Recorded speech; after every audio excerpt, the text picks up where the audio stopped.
Hello students, welcome to Tiwari academy. तो अब हम प्रश्नावली 9.1 प्रारंभ करते हैं। चलिए इसके प्रथम प्रश्न पर अब हम बढ़ते हैं।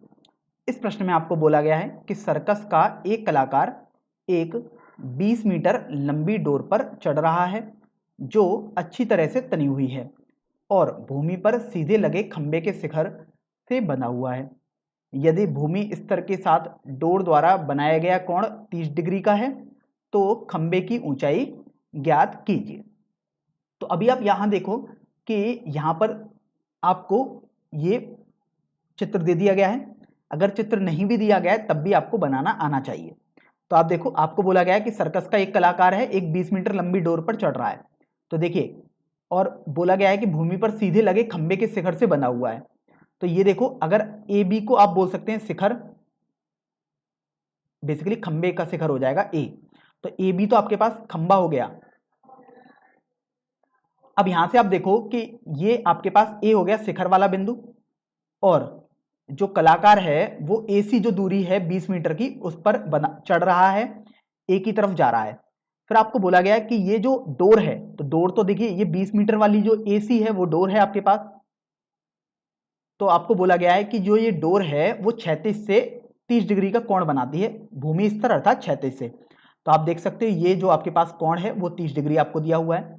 तो आपको बोला गया है कि आपको खंबे की ऊंचाई ज्ञात करनी है, अर्थात खंबे की ऊंचाई तो आपके पास ए बी हो जाएगी। तो आपको ए बी ज्ञात करना है। तो आप सबसे पहले मान लीजिएगा जो आपको ज्ञात करना है वो आपने एच मान लिया। अब यहां पर आप ये ध्यान दें कि आप मान, ऐसा भी हो सकता था कि ना माने तब भी आप कर सकते थे, लेकिन हमने इसलिए मान लिया है कि हम बार बार ए बी लिखने के बजाय वहां पर सीधे एच लिख देंगे। तो आपने खंबे की ऊंचाई एच मान ली। अब आप ये देखो कि आपके पास ये एक समकोण त्रिभुज दिखाई दे रहा है ए बी सी, जो कि बी पर समकोण है।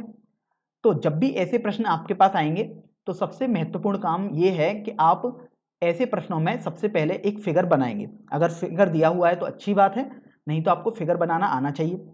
फिर उसके बाद आप ये देखेंगे कि अगर समकोण त्रिभुज जहां जहां दिया होगा तो वहां वहां आप त्रिकोणमितीय अनुपात वाले फॉर्मूले लगा सकते हैं। जैसे आप देखिए, साइन का होता है कॉस, टेन, कॉट, सेक या कोसेक, ऐसे 6 फॉर्मूले होते हैं। फिर आपको ये देखना होगा कि आपको क्या क्या दिया हुआ है और क्या क्या निकालना है, उसके अनुसार आप फॉर्मूले लगाएंगे। जैसे आप ये देखो, ये अगर 30 डिग्री वाला कोण है तो आप इस 30 डिग्री के लिए जो लंब होगा वो तो आपके पास ए बी आ जाएगा, तो वो आपको निकालना है। और आप देखो जो कर्ण होगा वो 20 मीटर आपको दिया हुआ है, अर्थात ए सी दिया हुआ है। तो आप देखिए ये कोण दिया हुआ है, आपको लंब निकालना है, इस कोण के लिए कर्ण दिया हुआ है। अर्थात अब यहां पर आपको समझ में आएगा लंब और कर्ण तो आपके पास साइन या कोसेक के फॉर्मूले में होता है। तो आप ध्यान रखें, साइन कॉस या टेन के जैसे फॉर्मूले आप लगाएं, बाकी फॉर्मूले तो उनके व्युत्क्रम ही होते हैं। तो जैसे देखो, त्रिभुज ए बी सी में अब चूंकि हमें तो ए बी निकालना है अर्थात एच निकालना है, तो आप साइन 30 डिग्री, आप जानते हैं लंब बटे कर्ण होता है, तो लंब मतलब ए बी बटे कर्ण अर्थात ए सी हो जाएगा। तो अभी आप ये देखो कि साइन 30 डिग्री, इसका मान आपको पता होना चाहिए। ध्यान रखें, जितने भी आपके पास सारणी में मान थे अंश के, कोण जो थे, उनके साइन कॉस टेन सभी त्रिकोणमितीय अनुपात आपको पता होने चाहिए। तो साइन 30 डिग्री आपके पास 1/2 हो जाएगा, बराबर ए बी, ये तो आपने एच मान लिया है जो कि आपको निकालना है, और ए सी आप देख सकते हो डोरी की लंबाई है जो कि 20 मीटर आपको प्रश्न में दी हुई है। तो यहां से देखो एच बराबर आपके पास 20/2 आ जाएगा, अर्थात यहां से एच बराबर 10 आ जाएगा। अब बात आती है कि h बराबर 10 तो आपके पास आ गया, लेकिन इसका मात्रक क्या होना चाहिए। तो यहां से आप देखो प्रश्न में आपको 20 मीटर करके हर जगह दिया हुआ है, तो ये तो अनुपात होता है 1/2। यदि 20 मीटर यहां पर है तो h का मान भी आपके पास 10 मीटर आ जाएगा। इसका मतलब जो आपने खंबे की ऊंचाई मानी थी वो आपके पास 10 मीटर हो जाएगी। इस तरीके से पहला प्रश्न तो हल हो गया है।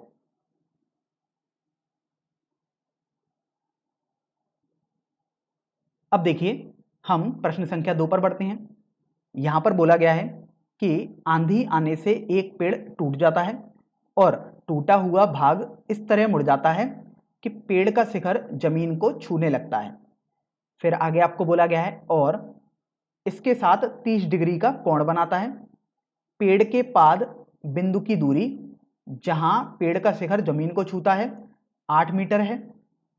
पेड़ की ऊंचाई आपको ज्ञात करनी है। तो अभी आप देखो यहां पर आपको कोई भी चित्र तो नहीं दिया गया है, तो आपको खुद से समझना होगा कि आखिर कैसा चित्र बनेगा। तो देखिए अभी सबसे पहले हम एक पेड़ बना लेते हैं। तो देखिए हमने एक ये पेड़ बनाया। अब आप यहां से ये देखो कि ये तो पेड़ का सबसे ऊंचा भाग होगा, मान लीजिएगा आपने पेड़ ए बी मान लिया। फिर आप देख रहे हैं आपको बोला गया था कि पेड़ कहीं से टूट जाएगा और टूटा हुआ भाग मुड़ जाएगा। तो देखिए पेड़ का ये सबसे शीर्ष शिखर है ए, अगर पेड़ कहीं से टूटा, मान लीजिएगा आपने बोला कि सी बिंदु से टूट गया, इसका मतलब ये होगा कि जो एसी वाला भाग होगा वो अभी मुड़ जाएगा और फिर आपको बोला गया है कि जमीन को छूने लगेगा ये शिखर जो है। तो यहां से देखिए ये जब मुड़ जाएगा आपके पास तो इस तरीके से जमीन पर छूने लगेगा। तो बेसिकली जो ये ए बिंदु था अभी ये टूट कर ये वाला भाग बेसिकली ए यहां आ जाएगा। मैं इसको ए और इसको फिर ए डैश नाम दे देता हूं ताकि ये समझ में आते रहे कि ए और ए डैश बेसिकली अलग है। ए यहां पर है और ए डैश अलग है। ए डैश यहां पर बिंदु आ चुका है, लेकिन एक्चुअल में अगर हम इसको देखेंगे तो ये ए और ए डैश सेम ही थे, लेकिन ये टूटने के बाद बस यहां पर आ गया तो हमने इसको ए डैश नाम दे दिया। फिर देखिए आपने बी से ए डैश को भी मिला दिया। अब आप यहां से ये देखो कि आपको बोला गया कि इसके साथ 30 डिग्री का कोण बनाता है जो टूटा हुआ भाग है। तो आप देखो ये भूमि से 30 डिग्री का कोण बना रहा है। पेड़ के पाद से बिंदु की दूरी, अर्थात पेड़ का पाद तो आप देखो बी हो जाएगा, पाद मतलब सबसे निचला पॉइंट, इससे बिंदु की दूरी जहां पर ये शिखर जमीन को छूता है ये 8 मीटर आपको दी हुई है। फिर आपको बोला गया है कि पेड़ की ऊंचाई ज्ञात कीजिए।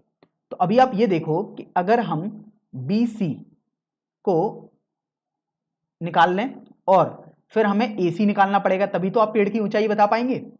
तो यहां से आप ये देखो कि सबसे पहले तो AC बराबर सी ए डैश हो चुका है, क्योंकि देखो AC जो भाग था वही तो मुड़कर ये सी ए डैश बन गया।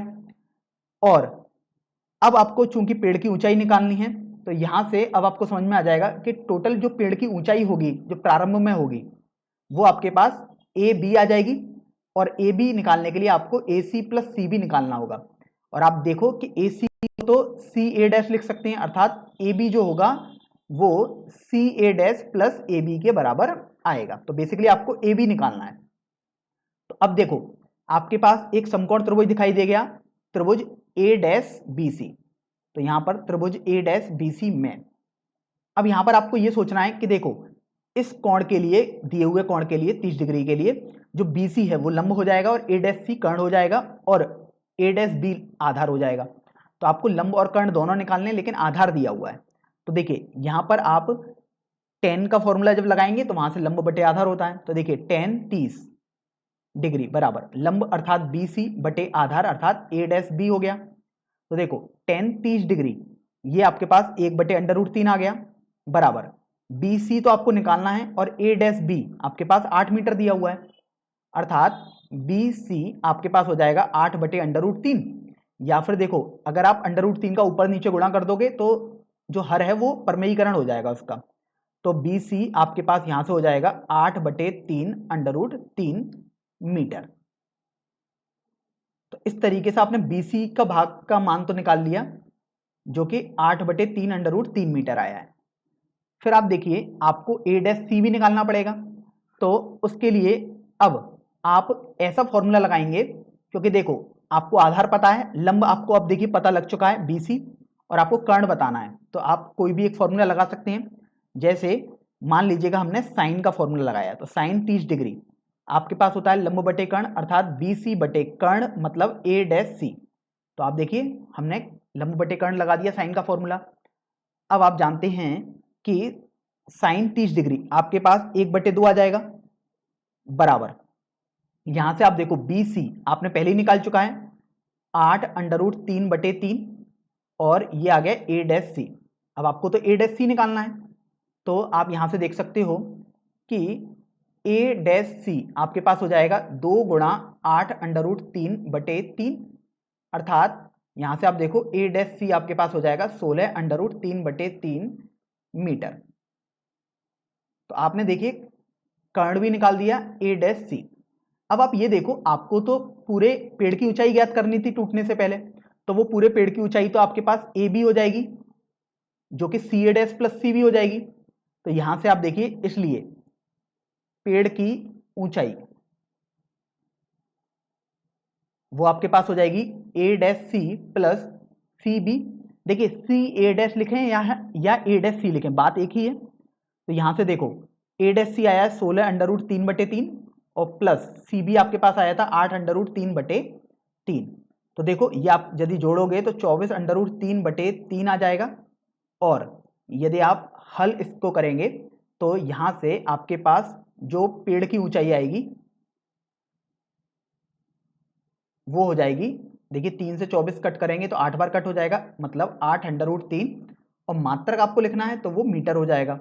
तो इस तरीके से आपने पेड़ की ऊंचाई ज्ञात कर दी, जो कि 8√3 मीटर आएगी। अब आप यहां पर एक बात गौर करें कि जब तक आपको √3 का मान निकालने को ना बोला जाए, अर्थात √3 का मान लगाने को ना बोला जाए, तब तक आप अंडर रूट में ही अपने आंसर को रखेंगे।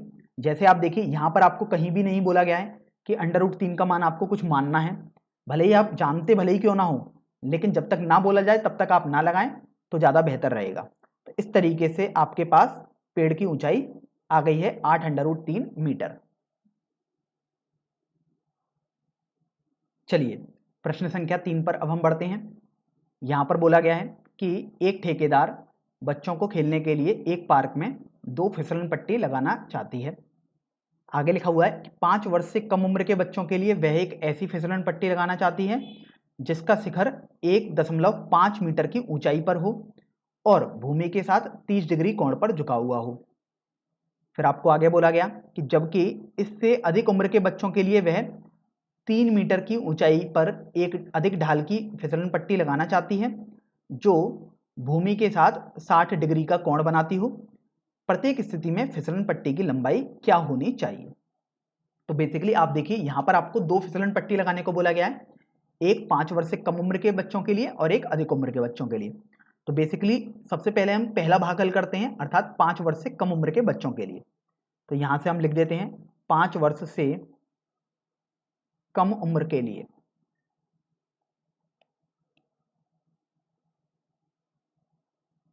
तो देखिए आपको बोला गया कि जो फिसलन पट्टी लगाई जा रही है वो 1.5 मीटर की ऊंचाई पर लगाई जा रही है, अर्थात आप सबसे पहले 1.5 मीटर की ऊंचाई ये हो जाएगी आपके पास।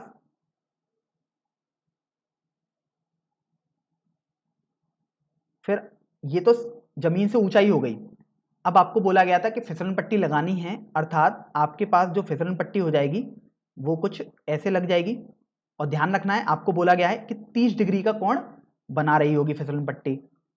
तो देखिए ये आप इससे मिला देंगे तो ये आपको दिया हुआ है बेसिकली 30 मीटर, सॉरी 30 अंश का कोण। अब यहां पर आप देखो कि ये आपके पास जमीन से ऊंचाई आ गई और जो फिसलन पट्टी की लंबाई हो गई वो आपके पास हो जाएगी AC। तो AC आपके पास हो जाएगी फिसलन पट्टी, और अगर दूरी में आप बोलेंगे तो ये फिसलन पट्टी की लंबाई हो जाएगी। अब आप ये देखो कि आपको दोनों भागों में, अभी तो हम जैसे पहला भाग हल कर रहे हैं 5 वर्ष से कम उम्र के बच्चों के लिए, तो आपको इसमें भी आप बोला गया था कि फिसलन पट्टी की लंबाई ज्ञात करो। तो आप देखो आपको ये वाला कोण पता है जो कि 30 डिग्री है, तो आपको इस कोण के हिसाब से देखना है। आप देख रहे हो इस कोण के हिसाब से AB आपके पास लंब हो जाएगा और आपको AC निकालना होगा, अर्थात कर्ण निकालना होगा, क्योंकि कोण B के लिए AC कर्ण हो जाएगा, क्योंकि 90 डिग्री के सामने वाली भुजा कर्ण हो जाएगी। तो आप ऐसा फॉर्मूला लगाएं जिसमें लंब भी आ जाए और कर्ण अर्थात AC भी आ जाए। तो देखिए आपके पास फॉर्मूला होता है साइन 30 डिग्री। तो अभी हम त्रिभुज ABC में लगा रहे हैं फॉर्मूला। ध्यान रखें ये साइन कॉस या टेन जितने भी त्रिकोणमितीय अनुपात होते हैं ये एक समकोण त्रिभुज में ही लगाए जाते हैं, तो समकोण त्रिभुज होना सबसे पहले जरूरी है। तो आप देख सकते थे ये आपके पास समकोण था B, तो साइन 30 डिग्री बराबर लंब अर्थात AB बटे कर्ण अर्थात AC। तो यहां से देखो साइन 30 डिग्री तो आपके पास 1/2 हो गया बराबर AB अर्थात लंब तो 1.5 बटे AC जो कि आपको निकालना है। तो इस तरीके से आप देखो AC बराबर 2 गुणा 1.5 हो जाएगा, अर्थात आपके पास AC ये हो जाएगा 3 मीटर के बराबर। तो इस तरीके से आपने फिसलन पट्टी की लंबाई तब निकाल दी जब झूला जो आप बना रहे हैं वो 5 वर्ष से कम उम्र के बच्चों के लिए। अब देखिए हम अगले भाग पर बढ़ेंगे।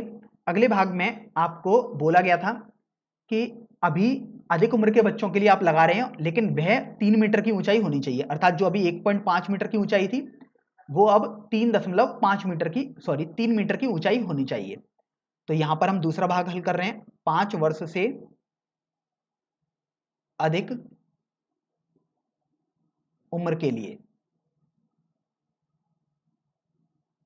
तो अब जो आपको फिसलन पट्टी की ऊंचाई रखनी है वो ध्यान रखें 3 मीटर रखनी है। तो आपने देखो 3 मीटर की एक ये लंबाई बना दी। और अब आपको जो फिसलन पट्टी लगानी है वो ध्यान रखना है कि 60 अंश के कोण पर बनी हो, क्षैतिज से। तो आप देखो ये आपके पास 60 अंश के कोण पर आपने एक बना दी, और फिर आप इसको यदि इससे मिला देंगे तो बेसिकली आपको ये बोला गया था कि जो ये कोण है ये 60 डिग्री है, क्योंकि फिसलन पट्टी यही तो कोण आपके पास बना रही है भूमि से या क्षैतिज से। तो अभी आप ये देखो कि ये वाला कोण तो आपके पास 90 डिग्री हो गया। अगर आप इस त्रिभुज को पी क्यू आर करके मान लें तो कोण आर एक समकोण है। अब यहां से देखो फिसलन पट्टी जो हो जाएगी इस वाले भाग में वो आपके पास पी क्यू हो जाएगी। तो इस तरीके से अगर आप दूरी बोलोगे तो पी क्यू आपके पास फिसलन पट्टी की लंबाई हो जाएगी। तो फिर आप उसके बाद ध्यान रखें कि चूंकि आपको पी क्यू निकालना है फिसलन पट्टी की लंबाई, अब आपको देखो ये वाला कोण ज्ञात है 60 डिग्री। तो अभी आप इस कोण के लिए ऐसा सोचेंगे कि आपको पी आर पता है अर्थात लंब पता है, और कर्ण आपको निकालना है अर्थात पी क्यू। तो आप यहां पर भी साइन 60 डिग्री का फॉर्मूला लगाओगे, लंब अर्थात पी आर बटे कर्ण अर्थात पी क्यू। तो देखो साइन 60 डिग्री अर्थात √3/2 बराबर पी आर 3 मीटर दिया हुआ है बटे पी क्यू आपको निकालना है यहां से। तो आप देखो पी क्यू आपके पास हो जाएगा 3 गुणा 2/√3 अर्थात पी क्यू आपके पास 6/√3 आ जाएगा। तो या तो आप इतना लिख दें आंसर, या फिर देखिए आप इसको थोड़ा सरल कर सकते हैं और कोशिश करें हर का परमेयीकरण आप हमेशा करें जब भी कोई आंसर दे रहे हैं। तो देखो यहां पर हर अंडर रूट में आ रहा है अर्थात अपरमेय आ रहा है, तो अब परमेयीकरण करोगे तो √3 का ऊपर नीचे गुणा करोगे। तो यहां से आप देखो पी क्यू आपके पास आ जाएगा 6 √3/3। तो देखिए 3 से 6 ही आप कैंसिल करोगे तो आपके पास 2 बार कैंसिल हो जाएगा। तो इस तरीके से पी क्यू आपके पास 2 √3 और मात्रक मीटर हो जाएगा। तो आप पी क्यू का मान 2 √3 मीटर भी लिख सकते हैं, और अगर आप चाहें तो पी क्यू का मान आप 6/√3 मीटर भी लिख सकते हैं। यही आपके पास फिसलन पट्टी की लंबाई हो जाएगी। लेकिन ध्यान रखें, कोशिश करें कि आप हमेशा हर को परमेय बनाकर ही छोड़ें। तो इस तरीके से आपका ये भाग भी हल हो गया। प्रश्न संख्या 4 में बोला गया है कि भूमि के एक बिंदु से जो मीनार के पाद बिंदु से 30 मीटर की दूरी पर है, मीनार के शिखर का उन्नयन कोण 30 डिग्री है, तो मीनार की ऊंचाई ज्ञात कीजिए। तो यहां पर देखिए आपको एक पद दिखाई दे रहा है उन्नयन कोण का। तो सबसे पहले समझ लेते हैं कि आखिर उन्नयन कोण क्या होता है। तो देखिए जब आपके पास जो व्यक्ति है वो नीचे खड़ा हो और वो ऊपर वाली वस्तु को देख रहा हो, तो देखिए मैं आपको यहां पर एक फिगर के तौर पर बता देता हूं कि यदि व्यक्ति यहां पर खड़ा हुआ है अर्थात व्यक्ति की आंख नीचे है और व्यक्ति ऊपर किसी वस्तु को देख रहा है, तो देखिए आपके पास जो व्यक्ति है वो अभी ऊपर की तरफ देखेगा। आप ऐसे भी समझ सकते हो कि व्यक्ति सी बिंदु पर है और वो ए बिंदु वाली वस्तु को देख रहा है, तो जब भी कोण बनेगा वो आपके पास उन्नयन कोण बनता है। तो इस तरीके से जो ये थीटा होगा वो उन्नयन कोण हो जाएगा। तो इस तरीके से ये तो समझ में आ गया कि आखिर उन्नयन कोण क्या होता है। अब देखो इस प्रश्न में आपको बोला गया है कि भूमि के पाद से एक बिंदु से जो मीनार के पाद बिंदु से 30 मीटर की दूरी पर है। तो अभी आप ये देखो कि सबसे पहले तो आपको एक मीनार चाहिए होगी, तो आपने देखिए एक मीनार बनाई। फिर आपको बोला गया कि ये देखिए अगर मीनार का पाद है ए बी, मीनार आपने ए बी बोल दी, तो पाद यदि ए है तो इससे 30 मीटर की दूरी पर, और बोला गया भूमि पर, तो देखिए क्षैतिज होती है भूमि तो आपके पास, तो यहां पर देखिए ये आपको बोला गया कि 30 मीटर की दूरी है, तो बेसिकली आपके पास जो 30 मीटर होगा वो ये दूरी आ गई। फिर बोला गया कि इस बिंदु से, अर्थात इस बिंदु से आप देख रहे हैं तो मीनार के शिखर का उन्नयन कोण, तो आप यहां पर देख रहे हैं मतलब आंख बेसिकली यहां पर है।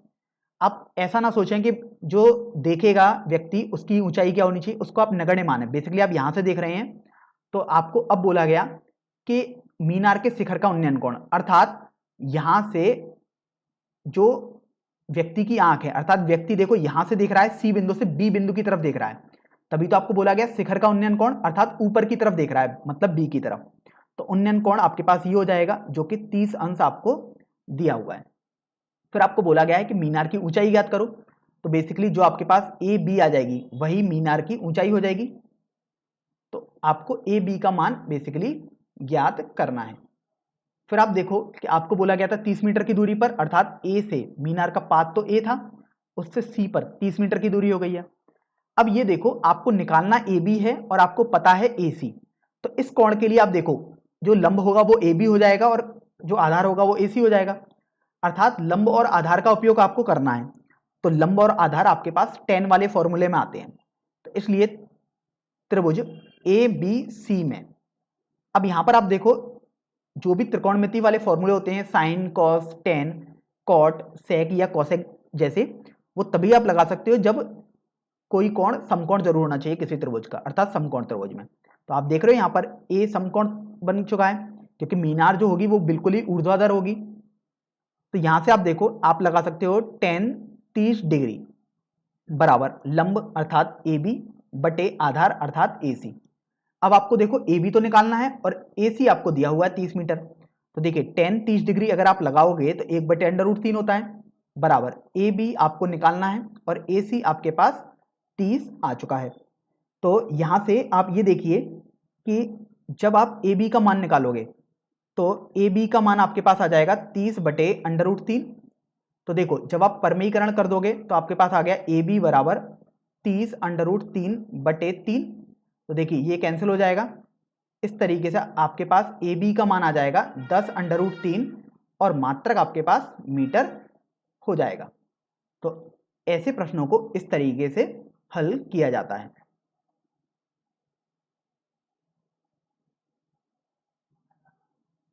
चलिए अब हम अगले प्रश्न पर बढ़ते हैं, प्रश्न संख्या 5 पर। तो आप देखो प्रश्न संख्या 5 में बोला गया है कि भूमि से 60 मीटर की ऊंचाई पर एक पतंग उड़ रही है। फिर आगे आपको बोला गया कि पतंग में लगी डोरी को अस्थायी रूप से भूमि के एक बिंदु से बांध दिया गया है। भूमि के साथ डोरी का झुकाव 60 अंश का है। यह मानकर कि डोरी की ढील में कोई नहीं है, डोरी में कोई ढील नहीं है, डोरी की लंबाई ज्ञात कीजिए। तो अभी आपको बोला गया है कि जो भूमि से 60 मीटर की ऊंचाई पर आपको पतंग उड़ानी है बेसिकली। तो बेसिकली आप देखो जब ऊंचाई आपको बोली जाती है तो ध्यान रखें वो ऊर्ध्वाधर ही होती है, अर्थात ये देखो आपके पास ये हो जाएगी भूमि, पतंग यहां पर आपके पास बेसिकली आ चुकी है, मैंने एक पतंग जैसा चिन्ह बना दिया ताकि आपको समझने में थोड़ा आसानी हो। अब ये देखो अगर आप इस बिंदु को ए मान लें और इसको बी मान लें तो देखिए अब बी जो है वो भूमि आपने मान ली है, तो बेसिकली जो ए बी दिया हुआ है वो आपके पास 60 मीटर दिया हुआ है। फिर आपको बोला गया है कि जो ये आप पतंग उड़ा रहे हैं जो इसमें डोरी होगी वो भूमि से 60 डिग्री का कोण बना रही है, तो बेसिकली आपके पास ये डोरी आ गई और चूंकि ये डोरी भूमि से 60 मीटर का 60 अंश का कोण बना रही है, अर्थात आप देखो ये जो आपके पास कोण आएगा ये 60 डिग्री का हो जाएगा, इसको आप सी मान लेते हैं, तो ए सी जो होगा वो आपके पास डोरी आ गई पतंग की। फिर आप ये देखो कि ए सी आपके पास पतंग की डोरी आ गई, तो आपसे तो बोला गया है कि डोरी की लंबाई ज्ञात कीजिए। अब आप ये देखिए कि यहां पर आपको एक बात बोली गई कि डोरी में कोई ढील नहीं है, ये आपको मानना है। अब यहां पर हम समझ लेते हैं कि इस बात का मतलब आखिरकार क्या है। तो देखिए मैं यहां पर आपको एक रफ फिगर बना के दिखा रहा हूं कि अगर ऐसा डोरी में ढील होती तो आप इसको नहीं हल कर पाते। अब वो क्यों नहीं कर पाते उसको आप देखो, यहां पर देखिए ये आपके पास 60 मीटर की दूरी हो गई। अब यहां से आपको बोला गया है कि जो ये पतंग है वो जो उसकी डोरी है वो 60 डिग्री का कोण बना रही है, तो मैं देखिए 60 डिग्री का कोण बनाते हुए एक डोरी बना देता हूं। अब देखो यदि उसमें ढील होती तो वो कुछ तो ऐसे करके लचीली होती डोरी, तो यहां से आपके पास ऐसा कुछ आ जाता। अब लेकिन आप ये देखो कि यहां पर अब आप समकोण त्रिभुज में किसी भी त्रिकोणमितीय अनुपात का फॉर्मूला नहीं लगा सकते, क्योंकि एक्चुअल में ये डोरी अगर आप पूरा खींच देते, अगर इसमें ढील नहीं रखते, तो एक्चुअल में ये बड़ी होती जितनी अभी आपको दिख रही है।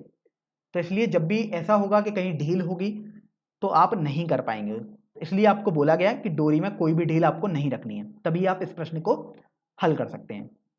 तो अब ये देखो कि डोरी की लंबाई ज्ञात करनी है, अर्थात आपको AC ज्ञात करना है। अब आप इस समकोण त्रिभुज में देख रहे हैं ABC में B कोण समकोण है, अर्थात आप त्रिकोणमितीय अनुपात वाले फॉर्मूले लगा सकते हो। तो इस 60 डिग्री वाले कोण के लिए आप देख रहे हो कि AB आपके पास लंब हो जाएगा और AC आपको निकालना है, अर्थात कर्ण निकालना है। तो लंब और कर्ण तो आपके पास साइन वाले फॉर्मूले में आते हैं। तो देखो साइन 60 डिग्री बराबर लंब अर्थात AB बटे कर्ण अर्थात AC।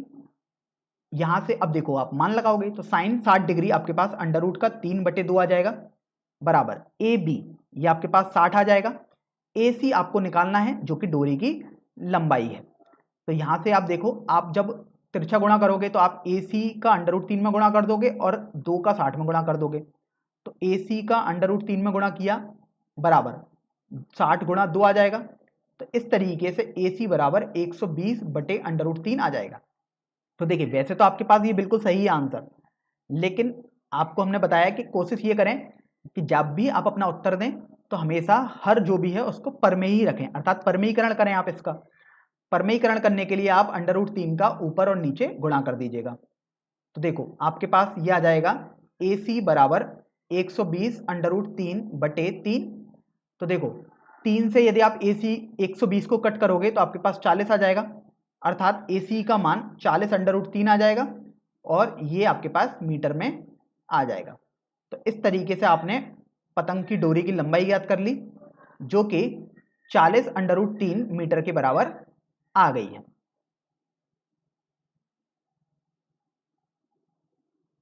तो अब हम प्रश्न संख्या 6 हल करते हैं।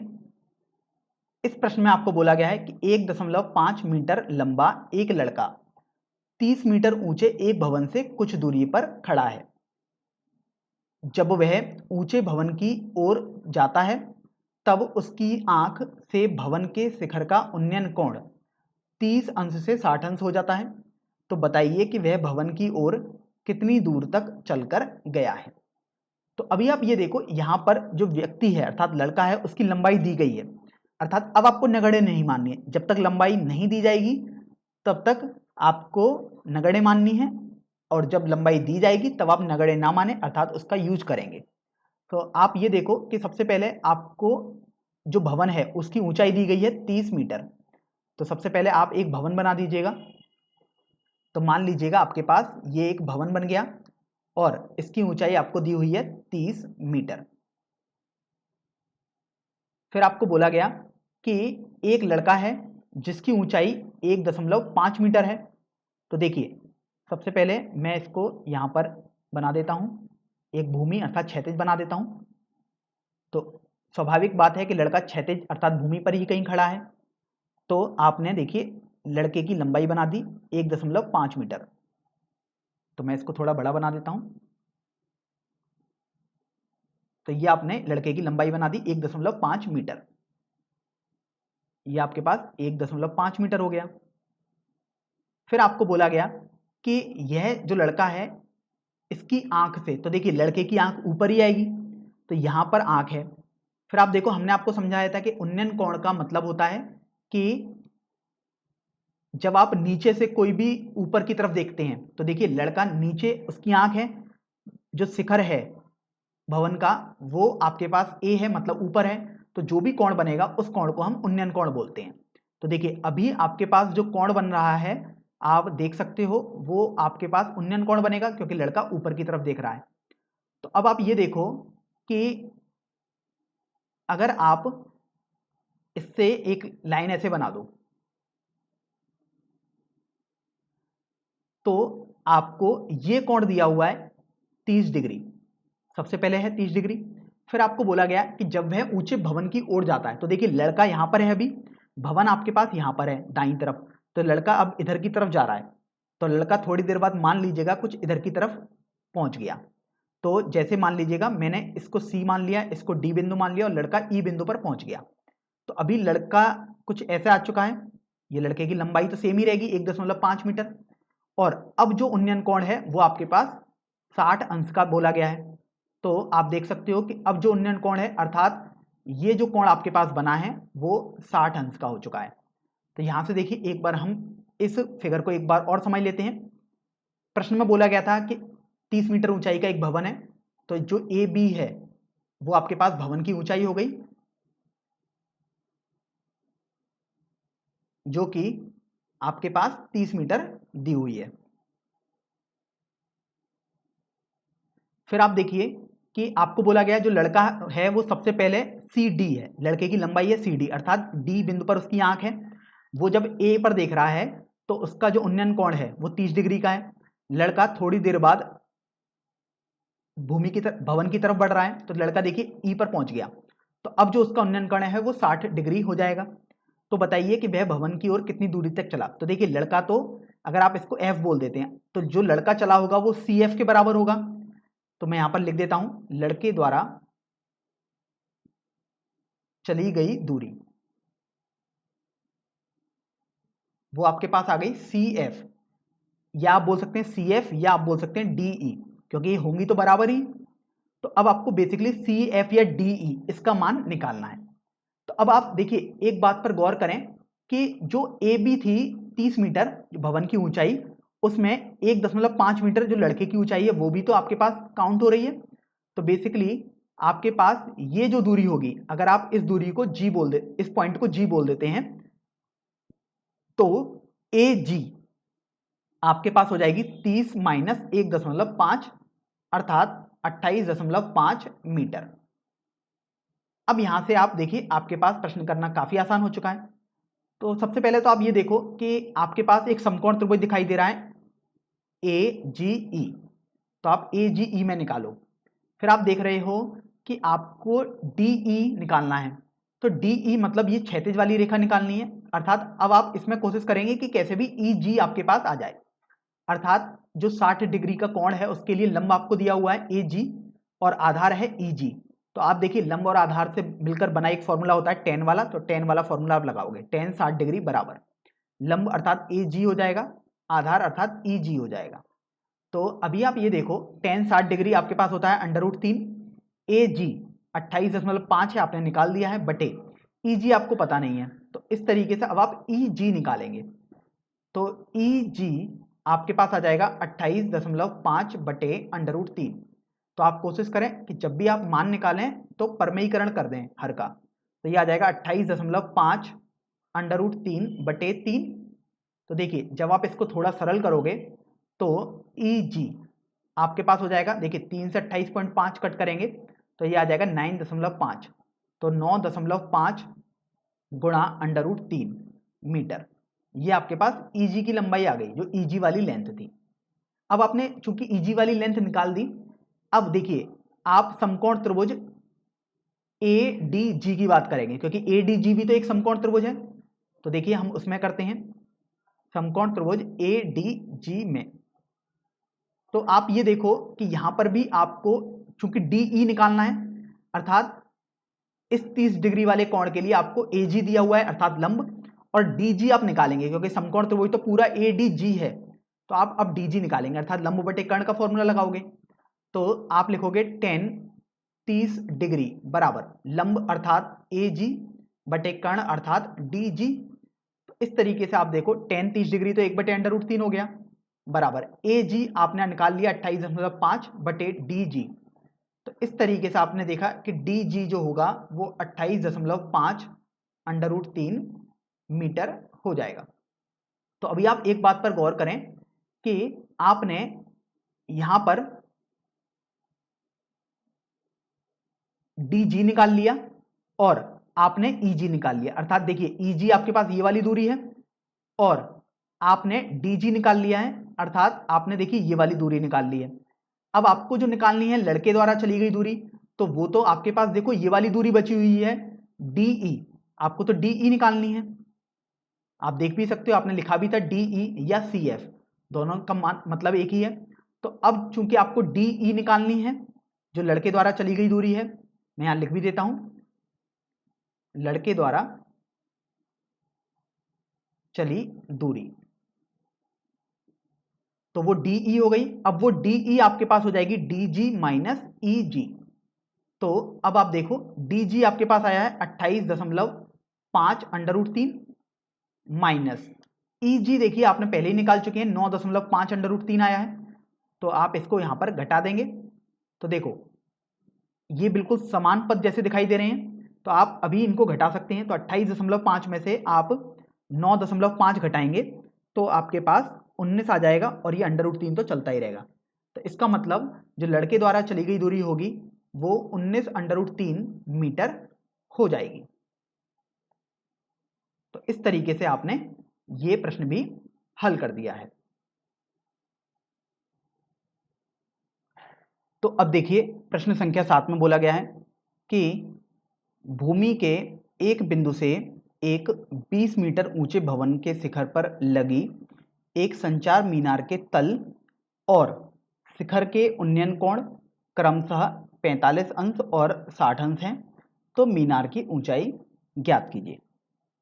तो देखिए सबसे पहले आप फिगर बनाएंगे कि आखिर किस तरीके से एक भवन होगा और उसके ऊपर आपको मीनार बनानी है, संचार मीनार आपको बोला गया है।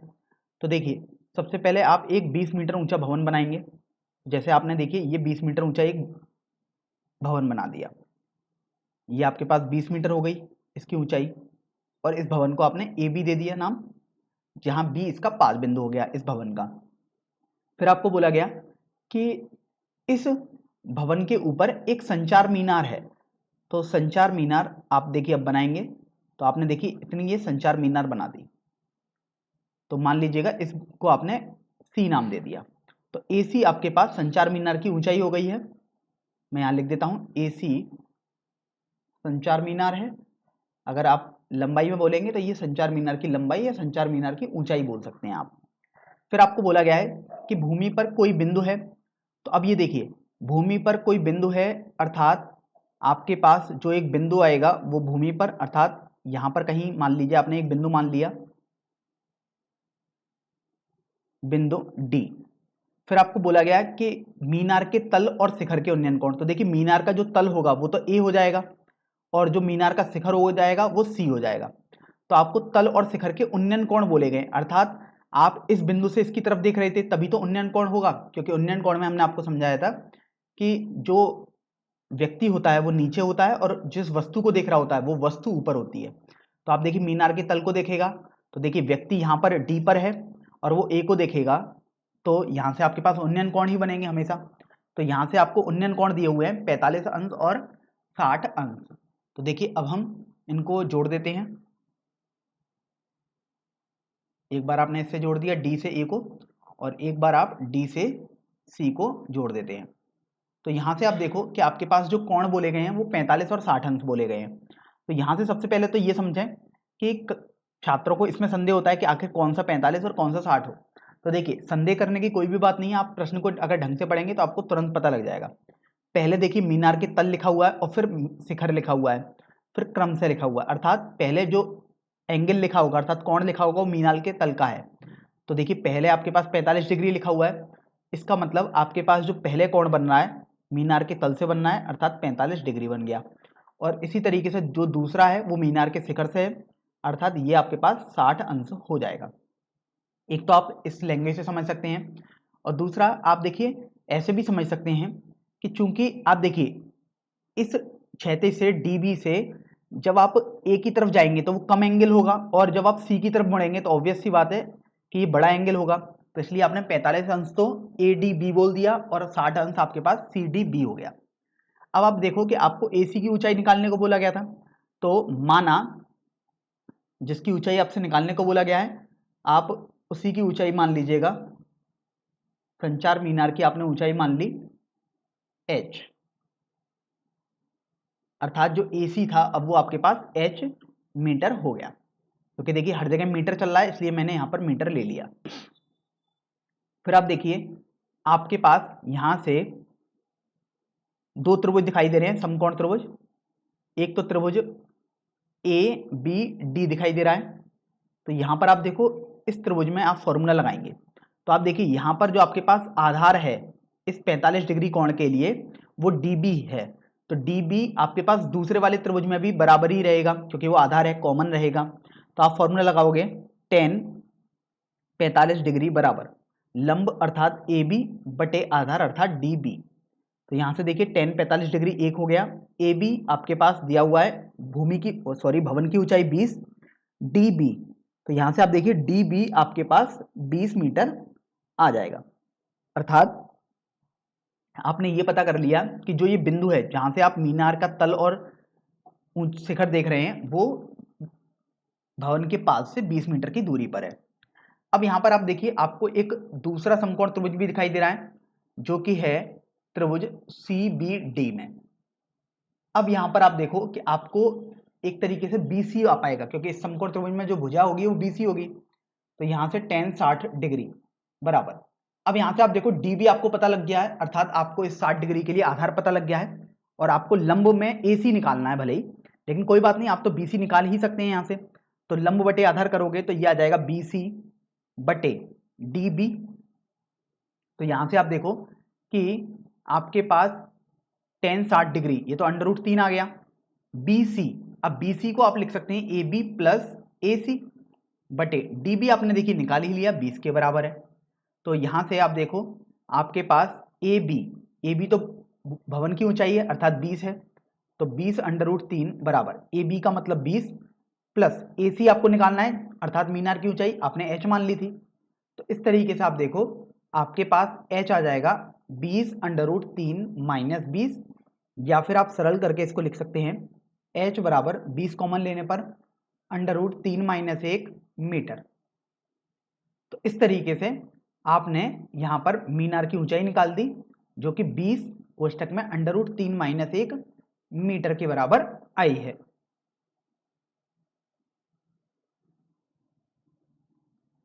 अब देखिए प्रश्न संख्या 8 पर आते हैं हम। इस प्रश्न में आपको बोला गया कि एक पेडस्टल के शिखर पर 1.6 मीटर ऊंची मूर्ति लगी हुई है। भूमि के एक बिंदु से मूर्ति के शिखर का उन्नयन कोण 60 अंश है और उसी बिंदु से पेडस्टल के शिखर का उन्नयन कोण 45 अंश है। तो पेडस्टल की ऊंचाई ज्ञात कीजिए। तो यहां पर आप देखो आपको बोला गया है कि पेडस्टल के शिखर पर 1.5 मीटर की मूर्ति लगी हुई है। तो सबसे पहले तो आप पेडस्टल बनाएंगे। तो देखिए आपने एक तरीके से ये पेडस्टल बना दिया। फिर आपको बोला गया कि इस पेडस्टल के शिखर पर 1.6 मीटर की आपको मूर्ति बनानी है। तो देखिए आपने ये 1.6 मीटर की मूर्ति लगा दी। तो ये आपके पास अगर मैं इसको A, इसको B और इसको C बिंदु बोल दूं तो AB आपके पास मूर्ति हो गई अर्थात 1.6 मीटर, और जो BC है वो आपके पास पेडस्टल हो गया जिसको आपको ऊंचाई ज्ञात करनी है तो आपने इसको H मान लिया। तो इस तरीके से मैं यहां पर पहले लिख देता हूं कि AB आपने मूर्ति मानी है फिगर में, BC आपके पास पेडस्टल है और यदि आप ऊंचाई में बात करेंगे तो ये पेडस्टल की ऊंचाई हो गई और जिसको आपने H मान लिया है। तो बेसिकली आपको बोला गया था पेडस्टल की ऊंचाई ज्ञात कीजिए अर्थात आपको H का मान निकालना है। फिर आपको बोला गया कि भूमि के किसी बिंदु से, तो देखिए जो भूमि का बिंदु होगा और जो पेडस्टल का पाद बिंदु होगा वो तो क्षैतिज पर ही होंगे। तो यहां से आप भूमि का एक बिंदु ले लेते हैं कोई भी क्षैतिज पर। जैसे आप मान लीजिएगा आपने ये वाला बिंदु ले लिया, इसको मान लीजिएगा D बिंदु बोल देते हैं। तो आपको फिर बोला गया कि जब आप उस बिंदु से मूर्ति के शिखर का उन्नयन कोण दे रहे हैं तो 60 अंश है, तो मूर्ति का शिखर तो आपके पास A आ जाएगा। तो यहां से आप मूर्ति के शिखर का उन्नयन कोण अर्थात ये इससे D से A को जोड़ देंगे और फिर आपको बोला गया उसी बिंदु से पेडस्टल के शिखर का उन्नयन कोण 45 अंश है। तो अब आप D से पेडस्टल का शिखर तो आपके पास B हो जाएगा तो आप B को जोड़ देंगे। तो इस तरीके से आपने जब ये जोड़ दिया तो आपको ये बोला गया कि ये कोण जो है वो आपके पास 45 अंश है और ये जो बड़ा कोण है वो आपके पास 60 अंश है। फिर आपको बोला गया कि पेडस्टल की ऊंचाई ज्ञात कीजिए। तो आप देखिए ये जो कोण C होगा वो तो हमेशा 90 डिग्री ही होगा अर्थात समकोण होगा। तो आपको यहाँ पर एक त्रिभुज दिखाई दे रहा है त्रिभुज ACD। तो इसमें आप फॉर्मूला लगाएंगे। तो सबसे पहले आप देखो जब आप फॉर्मूला लगाओगे ACD में तो tan 60 अंश बराबर, क्योंकि देखिए ACD में अगर आप पूरा कोण लेंगे तो 60 अंश ही आएगा। अब tan 60 अंश अर्थात लंब बटे कर्ण हो जाएगा। तो इस 60 डिग्री के कोण के लिए लंब आपके पास AC हो गया और आधार हो जाएगा, सॉरी tan का मान होता है लंब बटे आधार, तो आधार आपके पास CD हो जाएगा। तो अभी आप ये देखो कि tan 60 डिग्री ये आपके पास √3 होता है, AC को आप AB प्लस BC लिख सकते हैं बटे CD। तो इस तरीके से आप देखिए आपके पास ये हो जाएगा √3 बराबर AB आपको दिया हुआ है 1.6 मीटर प्लस BC आपको निकालना है अर्थात H बटे CD। तो अभी आप ये देखो कि यहां से √3 गुणा CD बराबर 1.6 प्लस H आ जाएगा। अब देखिए आपने त्रिभुज ACD को तो उपयोग कर लिया, अब देखिए आप दूसरा समकोण त्रिभुज देखेंगे तो वो आपके पास त्रिभुज BCD था, तो अभी त्रिभुज BCD का आप उपयोग करेंगे। तो आप यहाँ पर देखिए tan 45 अंश बराबर यहाँ पर आप पाएंगे BC अर्थात लंब बटे आधार अर्थात CD। तो इस तरीके से tan 45 अंश तो आपके पास 1 हो गया और BC आपके पास H आपने मान लिया और ये CD हो गया, यहाँ से CD बराबर H आपको मिल गया। इसको आप समीकरण संख्या 2 मान लीजिएगा और इसको आप समीकरण संख्या 1 मान लीजिएगा। तो आप देख रहे हैं समीकरण 1 व 2 से अब हम हल करते हैं। तो समीकरण 1 व 2 से आपने ये देखा समीकरण 2 में तो CD को H के बराबर आया है अर्थात CD आप H के बराबर मान लेंगे समीकरण 1 में। तो देखिए √3 इस CD की जगह आप H लिख दोगे बराबर 1.6 प्लस H आ गया। तो देखिए जब आप H वाले पदों को एक तरफ कर लेंगे क्योंकि आपको तो H का मान निकालना है, तो √3 H माइनस H बराबर 1.6 आ गया। तो यहां से आप देखो आपके पास H कॉमन लेने पर आ जाएगा √3 माइनस 1 बराबर 1.6, तो H बराबर 1.6 बटे √3 माइनस 1 मीटर आ जाएगा। तो इस तरीके से ये आपका उत्तर आ गया। अब यहाँ पर अगर आप इसको थोड़ा सरल करना सकते हैं तो सरल करेंगे और कोशिश करें जब भी आपके पास हर में अपरमेय संख्या आ रही हो तो आप उसका परमेयीकरण जरूर करें, तो ज्यादा बेहतर रहेगा क्योंकि सरलीकृत भाषा वही रहेगी। तो यहां से आप √3 माइनस 1 का परमेयीकरण करोगे अर्थात √3 प्लस 1 का ऊपर और नीचे अर्थात अंश और हर दोनों में आप गुणा कर दे रहे हैं और यहाँ पर 1.6 चल ही रहा है, तो H बराबर 1.6 बटे देखो ये A minus b A plus b का फॉर्मूला आ गया अर्थात A² माइनस B² और ये √3 प्लस 1 आ गया। फिर आप देख रहे हैं कि ये 3 माइनस 1 तो आपके पास 2 आएगा, तो बेसिकली आपके पास 1.6 बटे 2 लिखा हुआ है अर्थात H आपके पास आ जाएगा 0.8 कोष्टक में √3 प्लस 1 मीटर। तो इस तरीके से आपने यहाँ पर पेडस्टल की ऊंचाई ज्ञात कर ली जो कि 0.8 गुणा √3 प्लस 1 मीटर के बराबर आई है।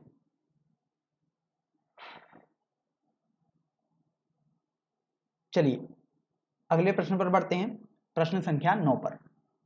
यहां पर बोला गया कि एक मीनार के पाद बिंदु से एक भवन के शिखर का उन्नयन कोण 30 डिग्री है और भवन के पाद बिंदु से मीनार के शिखर का उन्नयन कोण 60 अंश है।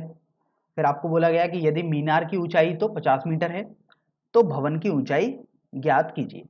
तो यहाँ पर आप देखो सबसे पहले आपको मीनार और भवन बनाने पड़ेंगे। तो यहाँ से आप देखिए मीनार की ऊंचाई स्वाभाविक रूप से भवन की ऊंचाई से बड़ी ही होगी, तो सबसे पहले आप मीनार और भवन बनाएंगे। तो देखिए आपने ये मीनार बना ली और अब आप एक भवन भी बनाएंगे। तो ध्यान रखें दोनों का जो पाद बिंदु होगा वो तो क्षैतिज पर ही स्थित होना चाहिए अर्थात आप सबसे पहले एक क्षैतिज रेखा बना देंगे,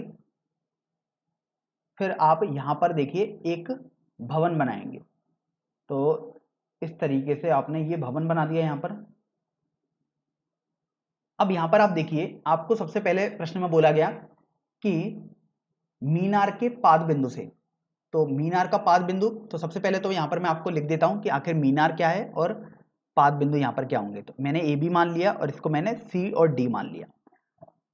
तो ए बी आपने मीनार मानी है और सी डी आपने भवन माना है। तो फिर आप देखिए आपको बोला गया कि मीनार के पाद बिंदु से अर्थात बी से भवन के शिखर का उन्नयन कोण अर्थात भवन का शिखर तो आपके पास देखिए सी दिखाई दे रहा है, तो ये उन्नयन कोण आपको 30 अंश बोला गया है। तो अभी आप देखिए इससे इसको मिला देते हैं, तो ये आपको देखिए 30 अंश बोला गया है, तो आपने 30 अंश बना दिया। फिर आपको बोला गया कि भवन के पाद बिंदु से, अब देखिए भवन का पाद बिंदु तो डी हो गया, से मीनार के शिखर अर्थात ए का उन्नयन कोण आपको बोला गया है 60 अंश है। इसका मतलब ये हुआ कि आप भवन के पाद बिंदु पर देख रहे हैं मीनार के शिखर को, तभी तो उन्नयन कोण बनेगा, क्योंकि उन्नयन कोण तभी बनता है जब आप नीचे हो और वस्तु ऊपर हो। तो अभी आप देखिए डी से ए को जोड़ देते हैं, तो डी से हम ए को जोड़ देते हैं, तो यहां से आपके पास ये कोण आपको बोला गया कि 60 अंश है। फिर आपको बोला गया कि मीनार की ऊंचाई 50 मीटर है, तो देखिए मीनार तो आपके पास ए बी है, तो आपके ए बी की ऊंचाई आपको दी हुई है 50 मीटर। फिर आपको बोला गया कि भवन की ऊंचाई आप ज्ञात कर दीजिएगा, अर्थात आपको सी डी निकालना है। अब यहां से आप देखो कि आपके पास दो समकोण त्रिभुज दिखाई दे रहे हैं, एक तो समकोण त्रिभुज है आपके पास त्रिभुज ए डी बी, और दूसरा समकोण त्रिभुज आपके पास बनना है त्रिभुज सी बी डी। तो देखिए हम इसको अलग अलग दोनों को हल करेंगे। तो सबसे पहले त्रिभुज ए डी बी में यदि आप देखोगे तो कोण बी आपके पास 90 डिग्री अर्थात समकोण त्रिभुज है ये, तो समकोण बनना है, तो आप यहाँ पर त्रिकोणमिति अनुपात वाला फॉर्मूला लगा सकते हैं। अब यहाँ से आप देखो कि जो डी बी है वो सी बी डी वाले समकोण त्रिभुज में भी आ रहा है और ए डी बी वाले समकोण त्रिभुज में आ रहा है। इसका मतलब आप डी बी एक भुजा तो ये ले लेंगे और दूसरी भुजा आपको 50 मीटर अर्थात ए बी दिख गई, तो आप tan 60 का फॉर्मूला लगाएंगे, क्योंकि उसी में तो आपके पास लंब और आधार आएंगे। तो लंब तो देखिए ए बी हो गया और आधार आपके पास डी बी आ गया। ए बी आपको दिया हुआ है और डी बी दोनों में कॉमन है, इसलिए हमने ऐसी दोनों भुजाएं ली हैं। तो ये देखिए tan 60 डिग्री आपके पास √3 हो गया। ए बी अर्थात मीनार की ऊंचाई 50 है और डी बी आपको पता नहीं है, तो डी बी आपने निकाल लिया यहाँ से 50/√3 आ गया। तो देखिए आपने डी बी का मान तो निकाल लिया 50/√3। अब हम देखिए दूसरे त्रिभुज में आते हैं, त्रिभुज सी बी डी में। तो देखिए त्रिभुज सी बी डी में जो कोण डी है वो पूरा 90 अंश हो जाएगा अर्थात समकोण हो गया। अब यहाँ पर आप देखो आपको तो सी डी निकालना है और आपने डी बी यहाँ से निकाल ही लिया पहले वाले त्रिभुज से, अर्थात अब इस 30 डिग्री के लिए देखो सी डी लंब हो जाएगा और डी बी आधार हो जाएगा। तो यहाँ पर लंब और आधार से मिलकर एक फॉर्मूला आपको बनाना होगा, तो वो तो tan का फॉर्मूला होता है। इसका मतलब tan 30 डिग्री बराबर लंब, तो देखिए 30 अंश वाले कोण के लिए लंब सी डी हो गया और आधार डी बी आ जाएगा।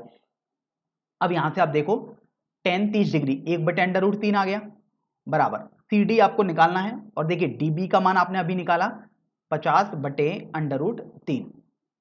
तो देखिए जब आप सी डी का मान निकालोगे अर्थात इन पदों का तिरछा गुणा कर दोगे तो आपके पास आ जाएगा 50/√3, जो कि भाग में था तो अब गुणा में आ जाएगा, और 1/√3 तो चल ही रहा है यहाँ से आप देख सकते हैं।